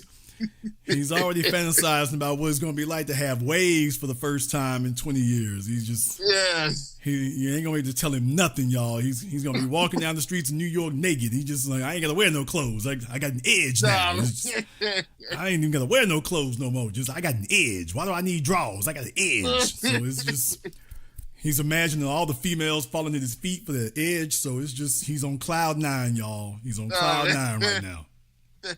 Thank you. No, you the best, Jason. I got a good question. You was talking about a size difference, and I believe over a year ago, Professor Black Truth talked about it, how Daniel Penny outweighed Jordan Neely. And I was wondering about this. Do you think it would be a great idea, all right, since the days of the Panthers, they took the guns from us, that every time we had a gun, it was illegal. They want to if we have a knife on us, they want to criminalize that. Do you think, like, at this juncture, every black male of a certain age should be in the gym training like he's in the military, like just training like for war? Because it's probably reaching that point because they stripped us of everything else. I mean, absolutely. Just understand, this didn't happen in a vacuum. This didn't happen for nowhere. Yes, there was the one incident with the black fellow who was on the subway. He got into it with the white Latinos on there and whatnot. and wound up getting shot over that, and they let them off the hook for it. Even though in New York City, like I say, it's just me and a firearm in New York City. Think about that for a few moments. Everybody and their mama. Didn't Plaxico Burress wind up having to do time for that? If I remember correctly. 3 years, and it was and he shot himself. It was accidentally shot his damn self. Yeah, and this was a few months after he was with the New York Giants. I'll never forget, in 2008, he won a Super Bowl for New York City, and Michael Bloomberg was the same one that was advocating and Robert Morgenthau for him to go to jail for those 3 years. All right, what you found out on the subway in New York, though, is that it depends. If we can harm some black people, everything's legal. I'm sorry, yes. I didn't say... what was the fella's name? I said Plaxico Burress, not Plaxico. You're right. It was the football player. I forget what his name was. In the chat room, y'all can remind me. No, you said it right. Plaxico Burress. Wasn't, let me make sure that shot himself. That was the football player who shot himself. Yeah, New York Giants, yes. Okay. I remember it like yesterday. Yeah, because I thought that was his name. Let me see, who in the hell is that who said that there? What are you talking about? Tam Chan? What are you talking about? Okay, Tam Chan in the chat room was talking about not Plaxico Burress. I'm like, okay, yes, ma'am, Plaxico. Yes, that was him. I thought I had that right the first time. I knew it wasn't no Hannibal Burress. I know it wasn't him. No, it was Plaxico. I am not a fantastic football head, but I'm like, I'm pretty sure I remember that correct. Y'all know me. I'm not the greatest football fan, but I'm pretty sure I remember that was Plaxico Burress. So no, it was 100% him. You 100% right. Okay, well, Tam, your side chick application has been rejected, so we are canceling your side chick application. So it was under review, but after tonight's poor performance, ma'am, I don't think I can count on you to order what I need from Zaxby's accurately. So we are going to have to reject your side chick application for 2024. You are invited to reapply in 2025. But in any case, like I say, they went and grabbed his ass, but I'm like, okay, but when it's a black person here, okay, we can grab you at any time. So that's what you found out in New York City. So what they're letting you know is who they're targeting. They're letting know that. That's what they're letting you know they're targeting. Yes, sir. And it would be a great idea if we even stuff like when you've seen from your childhood or even what I've seen from my childhood, we need to start seeing more martial arts schools in our neighborhoods again, because that has been a lost art. We're not because now if they put all these laws to target us. Oh, you can't touch a gun and everything like that. Then you need to be in the gym. You need to be in a martial arts school along with the gym. That's all right training, because hey, we can't keep on having incidents. Because if that brother was, I was in the Marine Corps too, okay? And if that brother was properly trained, he could have broke out of that chokehold. And for some apparent reason, nobody's talking about those other two Hispanics who was holding that brother's arms down, holding his arms. Well, those are the other heroes in this equation so far as we understand here. So you got to understand, this is one of the reasons why this has been a long-standing cultural war against us. When you have boys who were raised by single mothers for three generations, they don't have other males around them. They got sisters around them. They got loud females around them.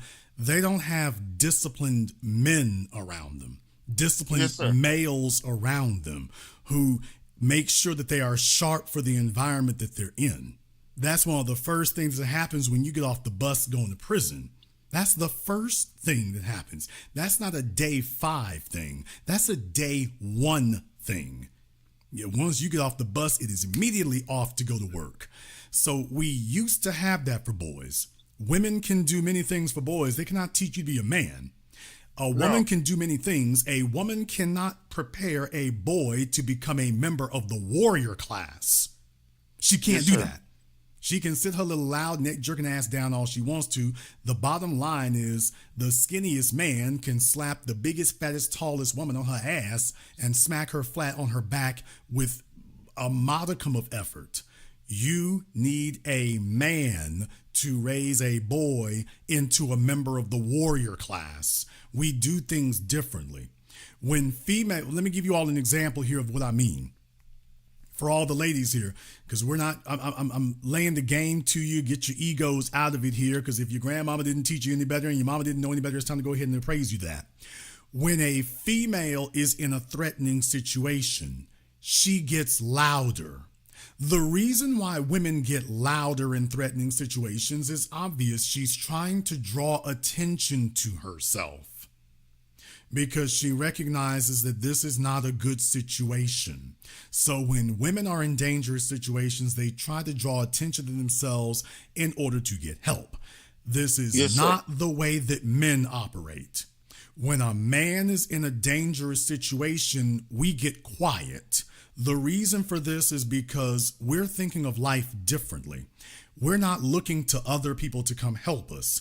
We're trying to formulate what we're going to do to either neutralize the threat or put distance between ourselves and the threat. Not in an attempt to start screeching and squealing, because you can't think if you're doing that. That's the difference. You can't think.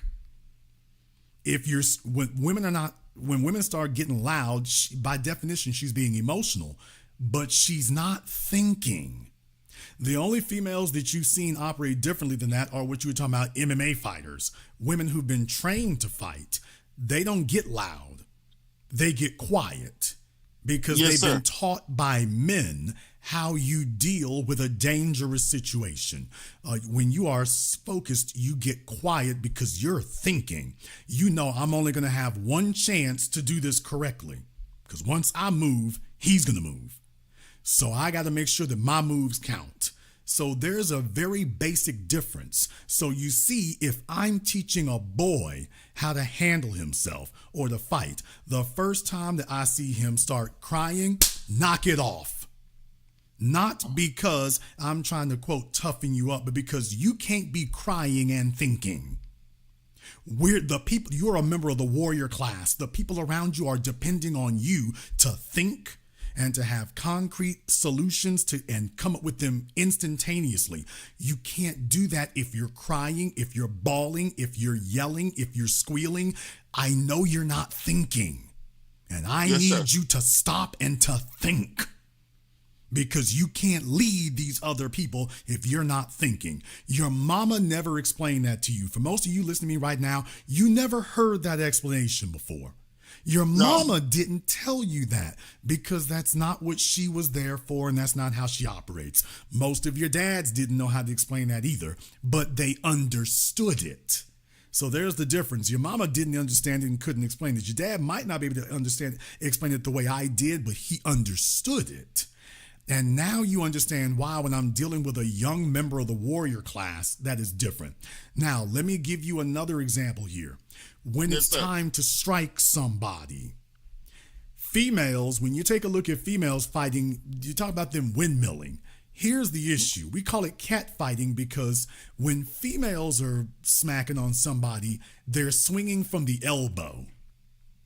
There's very little shoulder movement. You'll see them sitting up here, they're swiping at each other. It's all wrists and elbows. That's why females don't have a problem talking noise to each other and getting into it, because the amount of actual physical force being brought to bear isn't usually that tremendous. With men, especially someone who has a little bit of knowledge and much less some training, it is different. A female can immediately see the difference. Jason, how? Because you can immediately see with men, the first thing a man will do is put as much distance between whatever he's about to swing at you with. It's going to go back as far as he can. He's not swinging from the elbows. The other thing you notice is that men will twist their waists. So in other words, you immediately see that he's winding up his whole body.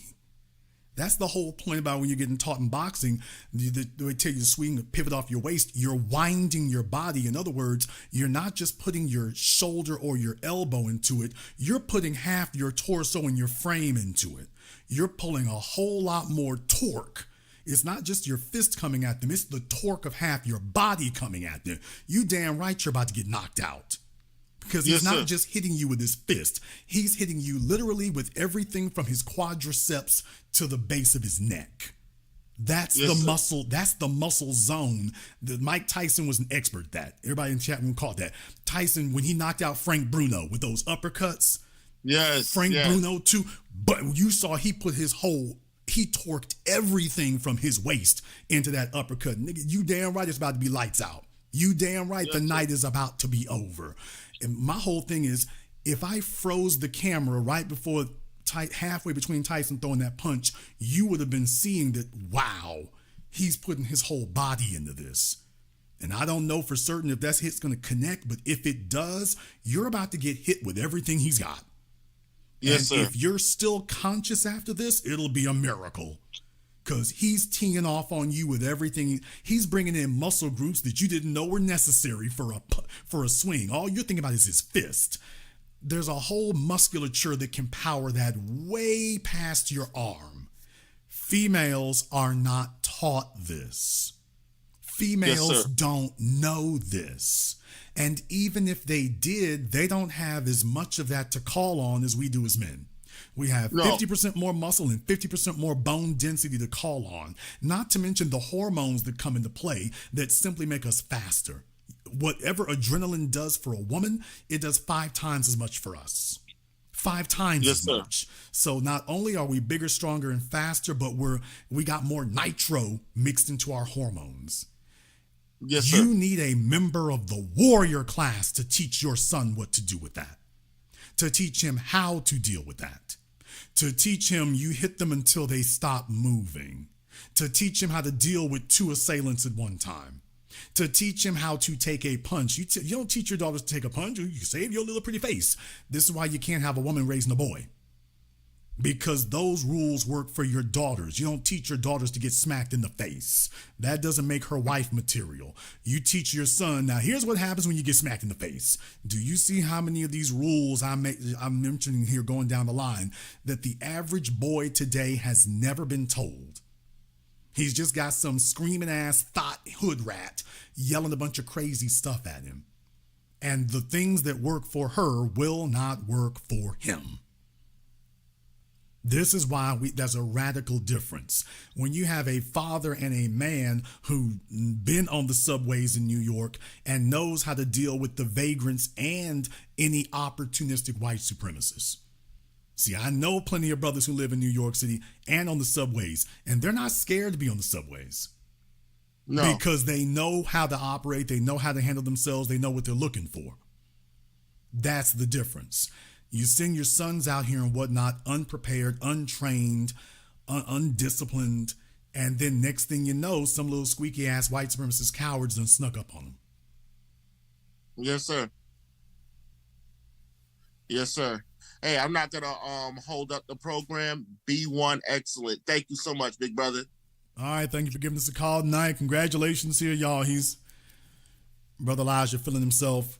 But yeah, like I say, this is the kind of conversation that we don't have here. You've got generations of boys, and here's the crazy part. A lot of them are now fathers themselves. They didn't have that example. And meanwhile, you have the Daniel Pennies out there who are being enabled by white supremacist media, white supremacist institutions, calling him a hero for that kind of stuff. These are conversations that we must have.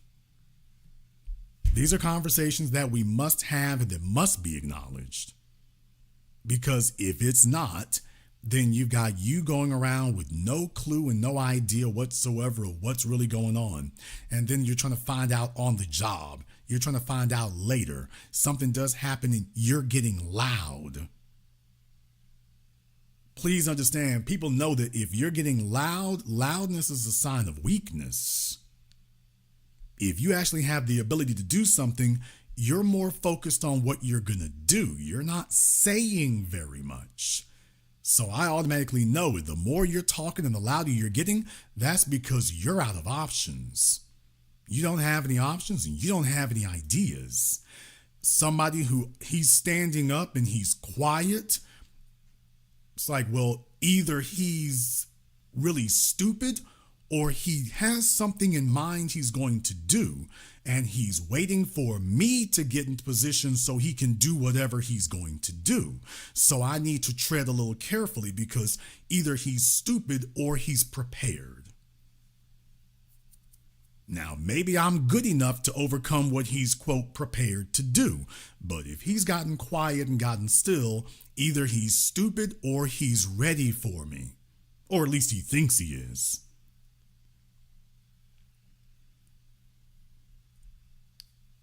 This is why it's necessary to do that. No, they didn't come after Daniel Penny because there were a bunch of black folk around him. You had some of the immigrant class there and whatnot. And like I say, for a lot of them, they sitting up here, Fox News has been using that. There was a woman of color, whatever in the hell that means. They sit up there and get in these cities and whatnot and start talking like that. And that's why we said, okay, well, enough of the people of color talk for us. They're going to Fox News, sitting up here defending Daniel Penny. All right, we're done with the people of color thing. Done with that. Don't tell me about any more illegal aliens here. What have the illegal aliens done to help us? Hey, bowling ball, fat face Martin, you haven't told any of us what the illegals have done to help us. I can show you what they've done to harm us. What have they done to help us? Yeah, we're done with the people of color thing. We're through with that. That's through. We're done. We're done. All the more reason for us to be on code and to recognize the threat for what it is, because these other folk out here, they're losing bad, which is why they're not playing no games about that. They understand the clear and present threat of us being on code and looking to each other. They understand that. A society without guns, I told you that about that years, going on a decade ago. The guns are for them, not for us. The guns are for them, not for us. We're not who the guns are for. You don't see black folk running around, ooh, they're going to take our Second Amendment rights. We certainly don't want to be in a situation where everybody else is armed and we're not. But we're not, if you actually had a, quote, disarmed society, man, tell me how long white supremacy is going to stand. White supremacy's survival would be measured in months, not decades. If you disarm the whole society, their survival would be measured in months. The white supremacist regime, the white supremacist system would collapse. It would fall apart within a matter of months. If they didn't have guns to call on anymore, guns are how they conquered the world militarily. Before that, it wasn't popping. As soon as they learned how to weaponize gunpowder, all of a sudden they conquered the world. Okay, what do guns allow them to do? Guns allow them to kill at a distance. It doesn't matter if your opponent is bigger, stronger, faster, more manlier, more athletic, more militarily savvy. If you got a gun, you can kill him at a distance. Your musculature, your lack of physical development, your lack of weight training doesn't matter if you have a gun and he doesn't. All right, well, that changed the dynamic. They're not going to go back to that. Their whole system is built upon this inequality of it. So no, the guns are not for you and me. The guns are for them. The guns are so that they will have that ability. We don't need any guns to hold it down. We don't need any. They've always known that. Now, here in the chat room here on Zoom, I have Kwame on Zoom. Kwame, I need you to turn your light on for me there. Don't worry, nobody else will see you except for me. I'm the only one who will see you. However, just to make sure we don't have any trolling issues, I just need to make sure we have a light on for us there. I'll give you 5 seconds to go ahead and take care of that for me. Otherwise, permanent vacation. But I'll give you 5 seconds to go ahead and do that. But I just need you to go ahead and turn the light on for me there, and we'll go ahead and be glad to take your comments. I'll give you 5 more seconds to get that taken care of, or else we're going to have to move on, so we can't wait around all night for that. But if you can go ahead and take care of that for us, that would certainly expedite it for us. Okay, Kwame has decided that they don't want to turn the light on, which is perfectly fine. They also don't need to stay here.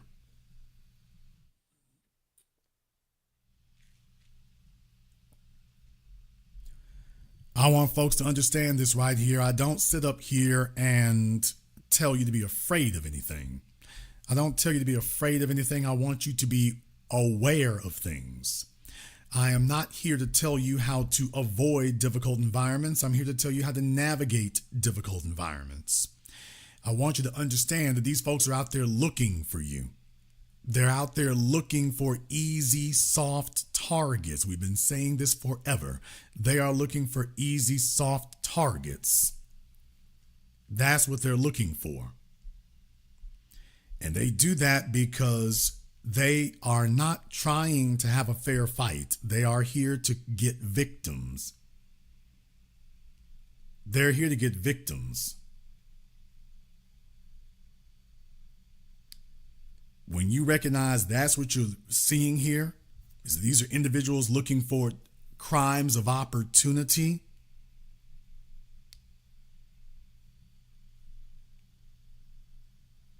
That's something to keep in mind. Have you told your sons that? Have you told your daughters that? That they're going around looking for crimes of opportunity.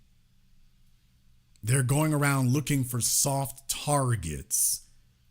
You have plenty of black males on the New York subway way bigger than Jordan Neely. Why him? He was the easiest target. This is what their hero class does. Their hero class goes after helpless targets.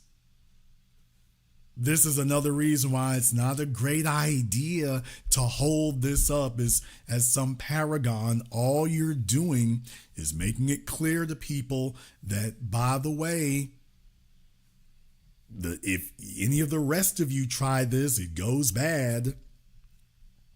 You have a video that you see comes out seemingly every week. You've had some other wannabe Daniel Penny. He jumps up and gets his teeth broken sideways. They sit up here and watch these folk on Fox News, and they let Fox News sit up here and pump them up.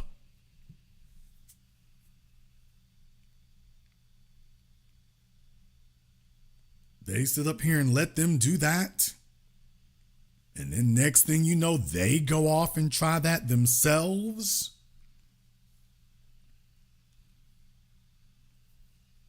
That's the whole difference, people.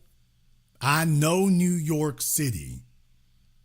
Let me be clear. I know New York City. Black folk in New York City know the damn deal. Black folk in New York City are not walking around the streets of New York scared and wondering about what white folk gonna do.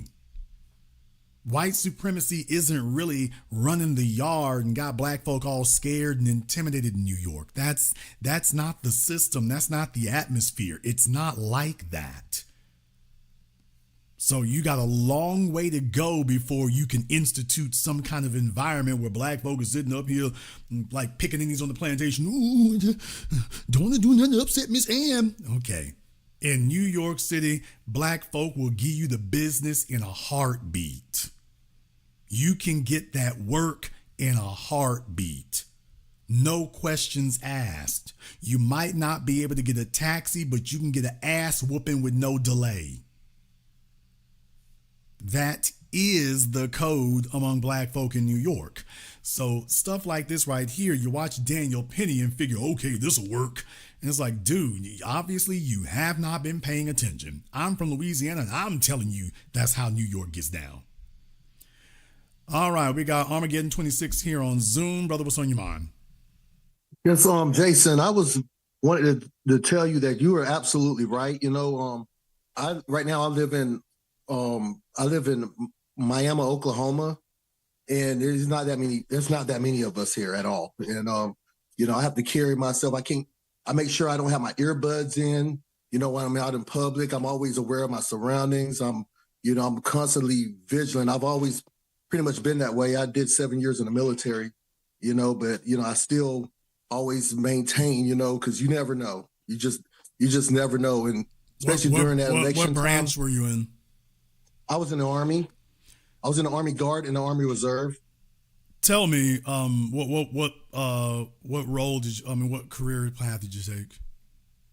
It was pretty hard for me to get in because of my, my past or whatever, but I got wavered and I joined, I was in field artillery, and then I was in chemicals, and when I left the military, I was in fuel. Okay, so you did basic training, you did firearms, you did all that stuff. Yes. Yes, I did. Just very, very briefly here, would you tell us all about the class that you took that taught you how to sneak up on people from behind and put them in the chokehold? They don't, they teach us, jujitsu, the basics on jujitsu, and you can build on that. But the reason why they teach you jujitsu is because you have to give you a choice. Do I rather to snap their neck or to choke them out or release them? And if you decide to kill a person, they want to be able to say, why did you do that? They want you to be responsible for your actions, because you had a choice to let that person go or not kill them or kill them, What he did was totally, wrong, that was cowardice. You was right. That was absolutely cowardice. You got all these people around you, and plus they teach you to protect and serve, he know good and well he was an old enemy combatant. He got sense. What he did was a cowardly act. Like I say, definitely, especially if you were trained about this kind of stuff right here, you didn't do that out of nowhere. And the other thing is, there's no way that you are showing that to other members of whatever branch of the military you're in, and they're patting you on the back, talking about, that's an ass kicker move there. That's what we wish we. There's nobody who's sitting there saying, damn, I wish I had Daniel Penny training me to be able to do stuff like that. There's nobody saying that. No, that man was unarmed. Not only was he unarmed, he was not an enemy combatant. He did not, pose a threat to other people like that. Not like he was wielding a knife or something. No, that was a straight up cowardly act. When I saw the video, and he had so many chances to let that man go, especially when the man wasn't struggling anymore. But he still continued to hold on, like that was intentional. If that were a black man who did that to a 300-pound white woman, if she was 6'5" and 300 pounds, they would have him up on capital murder charges. Yeah, they wouldn't say they wouldn't say a word about him being in the military. They wouldn't say a damn thing.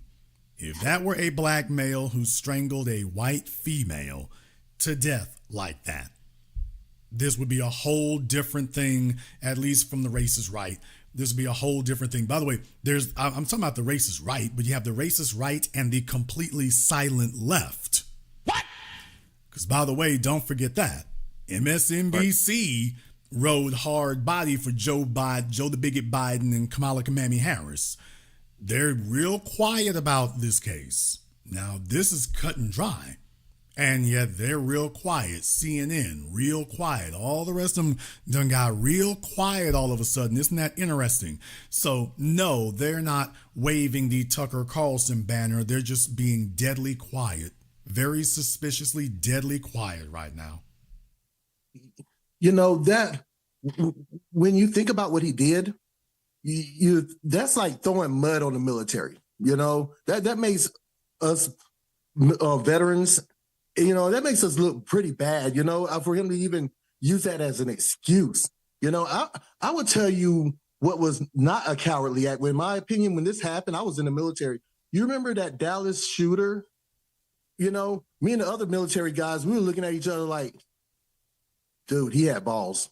He went after people that was armed. He didn't go after no weak targets.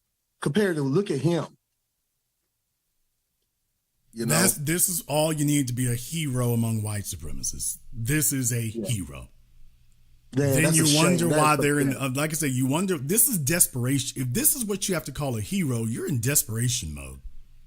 You're already beaten, man. It's like, okay, you can't name a single aggressive situation that this is the leadership you want for it.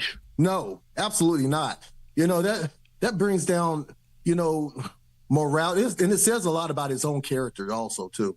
That says a lot about his whole character. And also it says a lot about society, the society too, because I believe this society is on its last legs. I mean, looking at somebody like that as a hero for what? No, white supremacy believes in cruel, demented, ugly jokes. They believe in cruel, psychotic, ugly jokes. It is a sick, demented, bestial way of doing things. They've been able to get away with it for a while. But right now, things like this is like, yeah, you're showing your weakness. This is not strength. This isn't somebody that you can hold up as a paragon of virtue. They already tried this garbage with George Zimmerman. They tried it there. It was outrageously humiliating failure. Tried it again with Kyle Rittenhouse. Didn't work either. There's nobody today sitting around wishing Kyle Rittenhouse is around. There's no one talking about where he needs to be on the front line of anything. No one's doing that. You can't bring him to any speeches. You can't bring him to any conventions. There's no one saying that he's somebody that they admire. That's not happening. Same thing with Daniel Penny. The problem is the folk you're trying to hold up are fundamentally flawed. That's the problem. Jason, you know what I think they're doing, honestly, and I'm very sure this is what they're doing. I think they're just trying to gaslight us. I think they're just strictly gaslighting us. That's what I think they're doing. They don't have anything else. I mean, right now, the only thing they've had positive go for them is Donald Trump. Other than that, they don't have anything else. But what they're doing is they're just revealing that it's about white supremacy. That's what it's all about. It's the only thing they have going for them, and everything is about, okay, now how do we kick this white supremacy thing back in? And to be totally honest with you, my whole response to that is this is good. This is good. Because I've always said this here. I wish that we were a people who demonstrated that we could keep the pressure on these people even when they're not doing blatantly egregious things. I wish I could say that, but the truth is I can't. The moment they let their boots up, folks want to go back to partying and bull jiving and dancing. So what's been demonstrated is they got to keep the boots on the necks. Otherwise, people will start pretending that the threat is gone. So what they're doing is demonstrating that by doing outrageously egregious things like this, things that are so in your face, things that are so unjust, and then trying to justify it and talk about it's a good thing, this is keeping your evil at the forefront. Right now, I don't have to work as hard to keep the white supremacist actions at the forefront. They're doing it themselves. They're making it very easy to see. It's very easy. It's very blatant. This is what kicked off the civil rights era.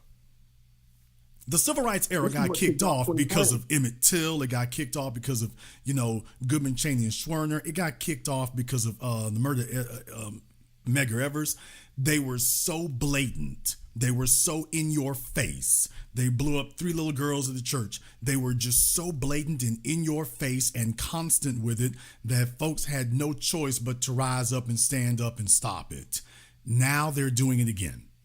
They're so blatant. They're so in your face. It's like, yeah, you keep doing that. You're making yourselves impossible to ignore. You were doing much better when you were keeping it low key and you could be ignored. Now you're standing up so blatantly, we can't afford to ignore you anymore, which means the only thing you can do now is get dealt with. Yeah, and they're doing it on camera. I mean, back then, there wasn't even, there wasn't cameras like there are now. Of course you saw what's it called, when they had fire hoses and the dogs, but man, right here, they're doing murders on camera. Yeah, the real thing was they should have just let Daniel Penny go. But with the media, white supremacist media trying to come to his defense, with them being so crazy with it and whatnot, and just telling you, hey, well, strangling you to death, and that makes a hero. It's like, okay, you're making yourselves impossible to ignore. We gotta deal with you now. Now I don't care what we were doing, you got to put the damn stake down and come deal with this. And I'm like, you know what, I'm good with that. Enough partying and bull jiving, enough playing around. The threat has always been there. It never went away. Can we keep you focused on it? Well, they're giving us a lot of help. Yeah, and if you did what he did to a dog, they'll go crazy. Oh, man. Oh, yeah. Remember Michael Vick? You do that to a dog, oh, they'll go crazy. Oh yeah, if he had sat there and strangled a dog on that subway, you would have had every white woman in America, including Megyn Kelly, talking about, oh, this is why they need to do something to him. I mean, I don't approve this for everyone, but for him to do that. And by the way, it's very interesting you would say that, because that is another white supremacist cultural trope. They deliberately do things like that because they want to send you a message. Well, yes, dogs are above you, and we don't put lip service to it. We put muscle behind it. Oh yeah, we will get very, very ventilated over a dog, not over you. They want to make sure you know it. They want to make sure you know it and make sure you see it. So that's what I mean by it's narcissistic. If you were smart and strategic, you wouldn't be so damn blatant. But you want to sit up here and rub it in, and I want to exercise. I want to make sure you understand I'm really putting it to you. And I'm like, okay, you've made yourself a target now. Now you're too blatant. You've made yourself a target. You were doing much better when you were quieter. I'll let you have the last word. Hey, thank you. My last thing is I want to tell you, like I always tell you, thank you, Jason. You've done a lot. You've done a lot, and your work was not in vain at all. And we really appreciate everything that you've done. You've opened our eyes, especially politically and everything. And, thank you. Thank you very much for tuning in tonight, brother. We appreciate that. Yeah, like I say, these things are not by accident. They're not by accident. It is part of an ongoing world war against us. They want to make sure that you understand what it is. It is part of a world war against us. We are the target. We always have been. And they want to make sure that you get that. Dealing with us has always been essential. Daniel Penny is just the latest mascot. They are not calling him a hero because he was just. They know full damn well if this was a black male doing this to a white person, they would be saying exactly the opposite. Well, what they tell you? This is a race war. They are here to defend the concept and the principle of white people harming black people. It doesn't matter what your numbers are, what your economic status is. Whiteness, we still have the ability to harm you with impunity. So please understand, you might make more money, you might have more status, you might be able to bed all of their women, but if he has the ability to murder you, you can deprive him of, if you two have to compete economically, he can lose money to you. If you have to compete socially, he could lose his woman to you. But he's like, well, I can override all that if I can deprive you of the right to live. If you deputize individuals, which is what we've been talking about since George Zimmerman, that we're going to deputize individuals to practice white supremacy against you. Now, if you try that with them, they're going to tell you that you were wrong. You sit up here and show a black man strangle a white person to death on the subway, and they're going to immediately tell you that that was wrong. At the very least, please understand, you will not see Tim Pool or Megyn Kelly or any other white supremacist in media calling you a hero for doing it. You cannot be black and called a hero for doing something that harms or kills a white person, even if it is in defense of life and limb of somebody else. There's no circumstances under which a black person can harm a white person and be called a hero. You're only a hero if no white people were harmed in the commission of your act of heroism. So you can help little old white ladies cross the street and dodge traffic. You can pull white people out of burning cars, burning buildings. You can do that and be a hero. But what you cannot do is hurt or kill a white person in the defense of another person's life and still be called a hero. Not by the white supremacist media. We're not going to sit up here and call that heroism because the rest of the society will hear that. So you mean a white person can be hurt or killed and that's heroic? Well, everybody wants to be a hero, don't they? So then they tell you, okay, only white people get called that. So it's not accidental. These are white supremacist dog whistles being given out. Hey, you're a hero if you harm black people. You're a hero. And if you're a black person who might have to do harm to a white person to stop them from hurting other people, you're a killer. So Daniel Penny, they haven't said killer yet. They don't describe him as the word killer, even though he killed somebody. But he's a hero, really. Really.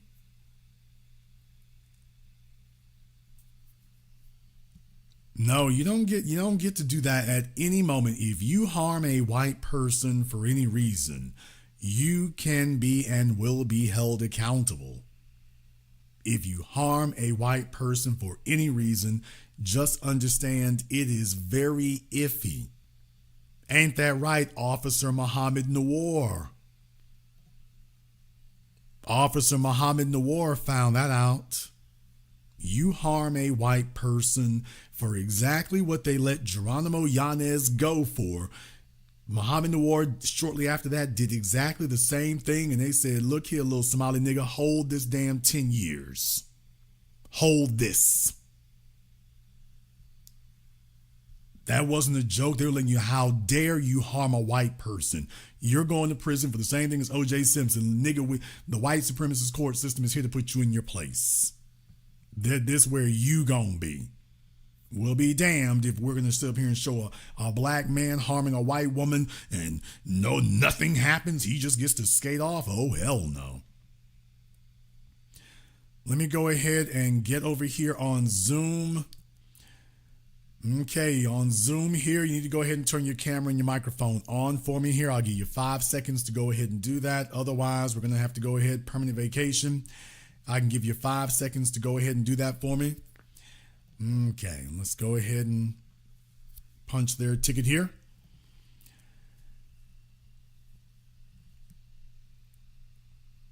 Oh, yeah, Muhammad Nawar, like I say, as soon as he did that right there, they let you know, oh, these are the rules, man. These are the rules. What the hell are you talking about? And it's very clear to everyone what happened. It's like, oh, no. No. We are not going to have that, nigga. No way. We are not going to sit up here and send a clear signal to the society that white people can be harmed with impunity. Folks, what was the purpose of slaughtering millions of people to establish a white supremacist empire if white people will have no privileges? If whiteness is going to make you the same as everyone else, then why you keep talking about the founding fathers and that this was a European colony if being of European descent makes you the same as everybody else? Do you understand that?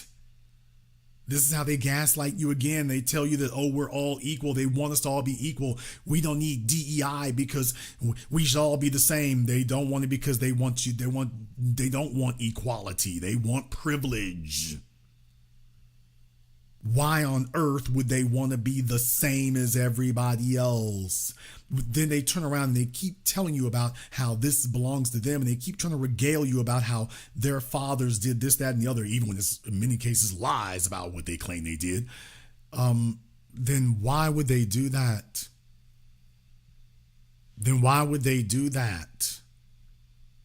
That doesn't make any sense. None at all. None at all. They don't do that for no reason.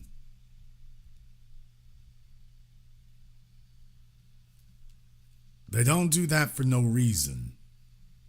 They do that specifically for that reason. So the whole thing is about gaslighting you. That's the whole reason for it. In the chat room here, Juan Pena, we're going to give him 2 minutes to go ahead and give us a call up here on Zoom. We'll give him 2 minutes here.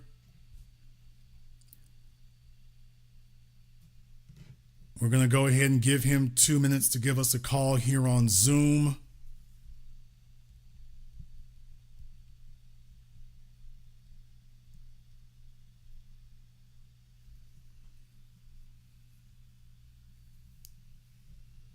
We'll give him 2 minutes here, or we'll just assume he's trolling. But they do that there because the whole idea is white privilege. Okay, well, when you're losing at everyone else, and when you don't, you tried to say you were physically superior, that just bombed and splatted right out of the gate. You tried to say you were creatively superior. Oh, that one went terribly bad. You're singing our music and every damn thing else today.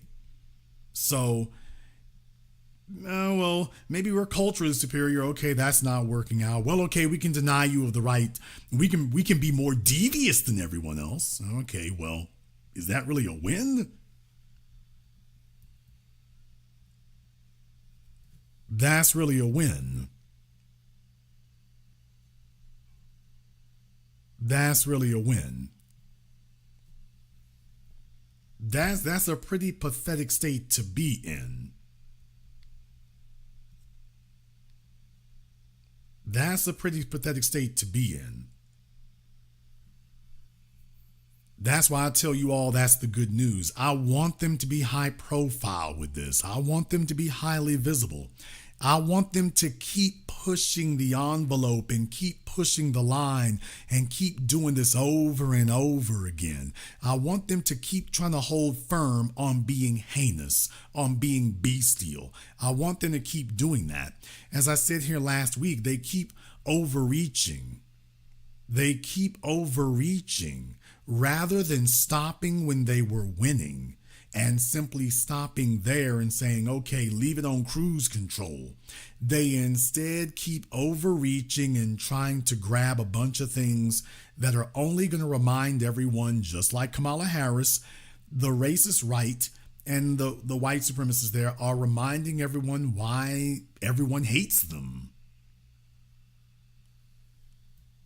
You know, you had gotten people to give that a pass for a minute because Kamala Harris and Joe Biden had failed so badly. And rather than you take this as your opportunity to permanently bury it and just make it like, well, you know, everybody's forgotten about that. So let's make sure they don't have any reason to think negatively of us. You instead told yourselves, why, this means everyone loves white supremacy from the right. So if they don't like white supremacy from the left, they love it from when the right does it. You folks are crazy and stupid and dumb. You couldn't even just leave it alone long enough. You're so fundamentally broken that you're demanding to snatch defeat from the jaws of victory. Remember, I said this last week and the week before, if they were smart, they would just leave this alone. They wouldn't touch any racial issues other than to tell black folk there's something, let's go ahead and see if we can do something for you, and then leave it alone. Don't ever give people another reason to think about you as the white supremacists in the room again. You got off with a miracle. It was a miracle, but you got off easy. If you play your cards right, you could parlay this to make sure that a lot of this ass whooping that you've been getting and are due to continue getting, you could stand a good chance. This is a once in all of existence chance to actually be able to renegotiate for a better deal. Okay, we're going to have to pay out something here. This is going to cost us, but we're putting ourselves in a position where we could actually negotiate a better deal. And instead of doing that, we ain't got to negotiate nothing. We the white supremacists. We white and we right. No, you've done this. Okay, well, yeah, that was why we all hated you. Yeah, that's why everyone hated you. That's the reason why. That's the reason. Right there. That's the reason. See, if somebody was, this is what happens when you don't allow people around you to be objective and to speak sensibly. You get left with this. You get left with a bunch of glad-handing, ass-kissing yes men who are just going to sign off on whatever you say. That's what you get left with. You get left with that. And they don't have the good sense or the ability to sit up here and say, okay, that's enough. No, they instead of them focusing on the real agenda and the things that really matter, they're sitting up here like, yeah, that's right. We need to let you know the white supremacists run things. We need to let the white supremacists run things. Your insecurities are putting a spotlight on you.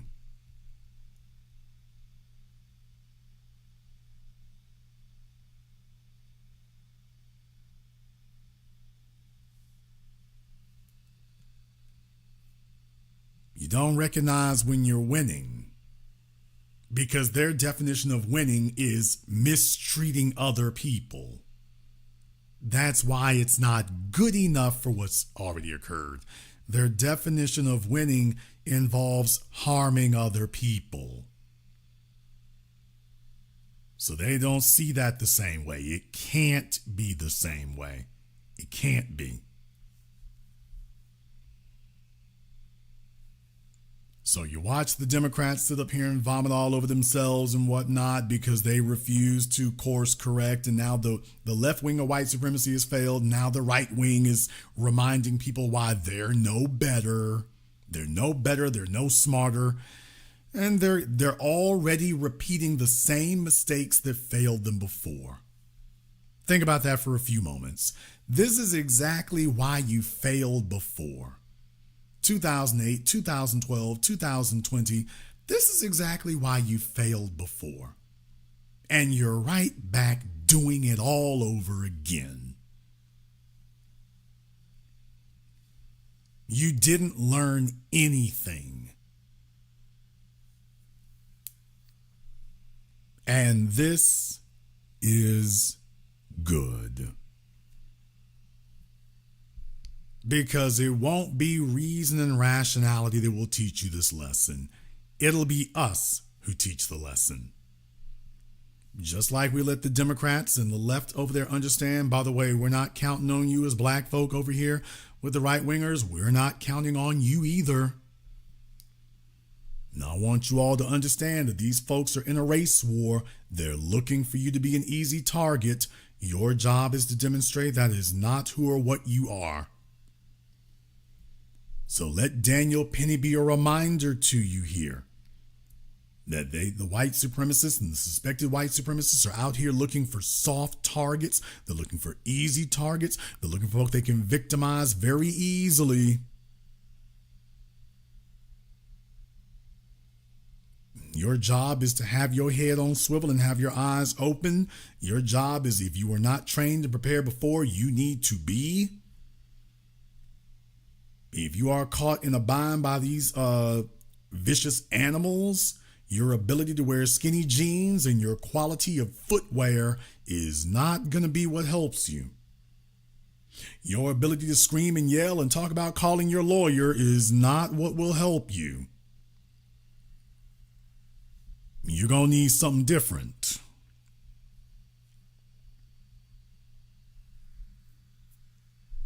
Even if you are in, quote, New York City, even if you are in downtown Los Angeles, even if you are in D.C., Detroit, Chicago, Miami, even no matter where you are, even if you're in Chelsea,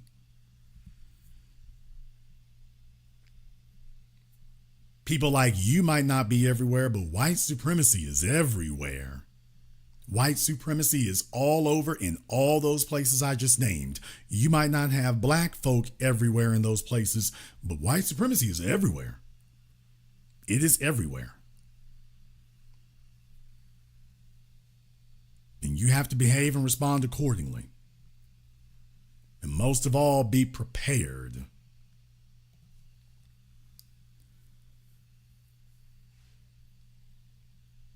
I want to send a shout out here to my girl, Demi Nelson. I told you all that I was the greatest of all time. I told you today I'm still the greatest of all time. Thank you for contributing to tonight's Super Chat, Demi. We appreciate that as well. Also to Miss Harrington. Thank you very much for your support here as well, man. We appreciate that. And to everybody else here on the Super Chat, thank you as well. If you are new here to the Black Channel, welcome to the Haven of Intelligent Black Thought. We do this every weekend. Click that red subscribe button. Click that yellow notification bell. Join us each and every time that we are here. If you haven't been to our website, blackchannelfilms.com, you want to go and check out our groundbreaking best-selling documentary work, 7 a.m., Gentrified Race War, 8 a.m. Have something to announce for you all about that. So this is going to be very interesting here as well. There will be changes involved, and 8 a.m. is going to be the beginning of that. So I'm very proud of that as well. You're going to dig this. I want to thank Mark B. and everyone else who has contributed to support tonight's program on PayPal, Super Chat, Venmo. Thank you all for tuning in live or recorded. Thank you for liking, subscribing, or sharing. And this concludes tonight's broadcast of the Black Channel. I am your host, your brother, your humble servant, the Black Authority. And until next time, my brothers and my sisters from around the world, remember, Black is the future, and the future is uncompromising.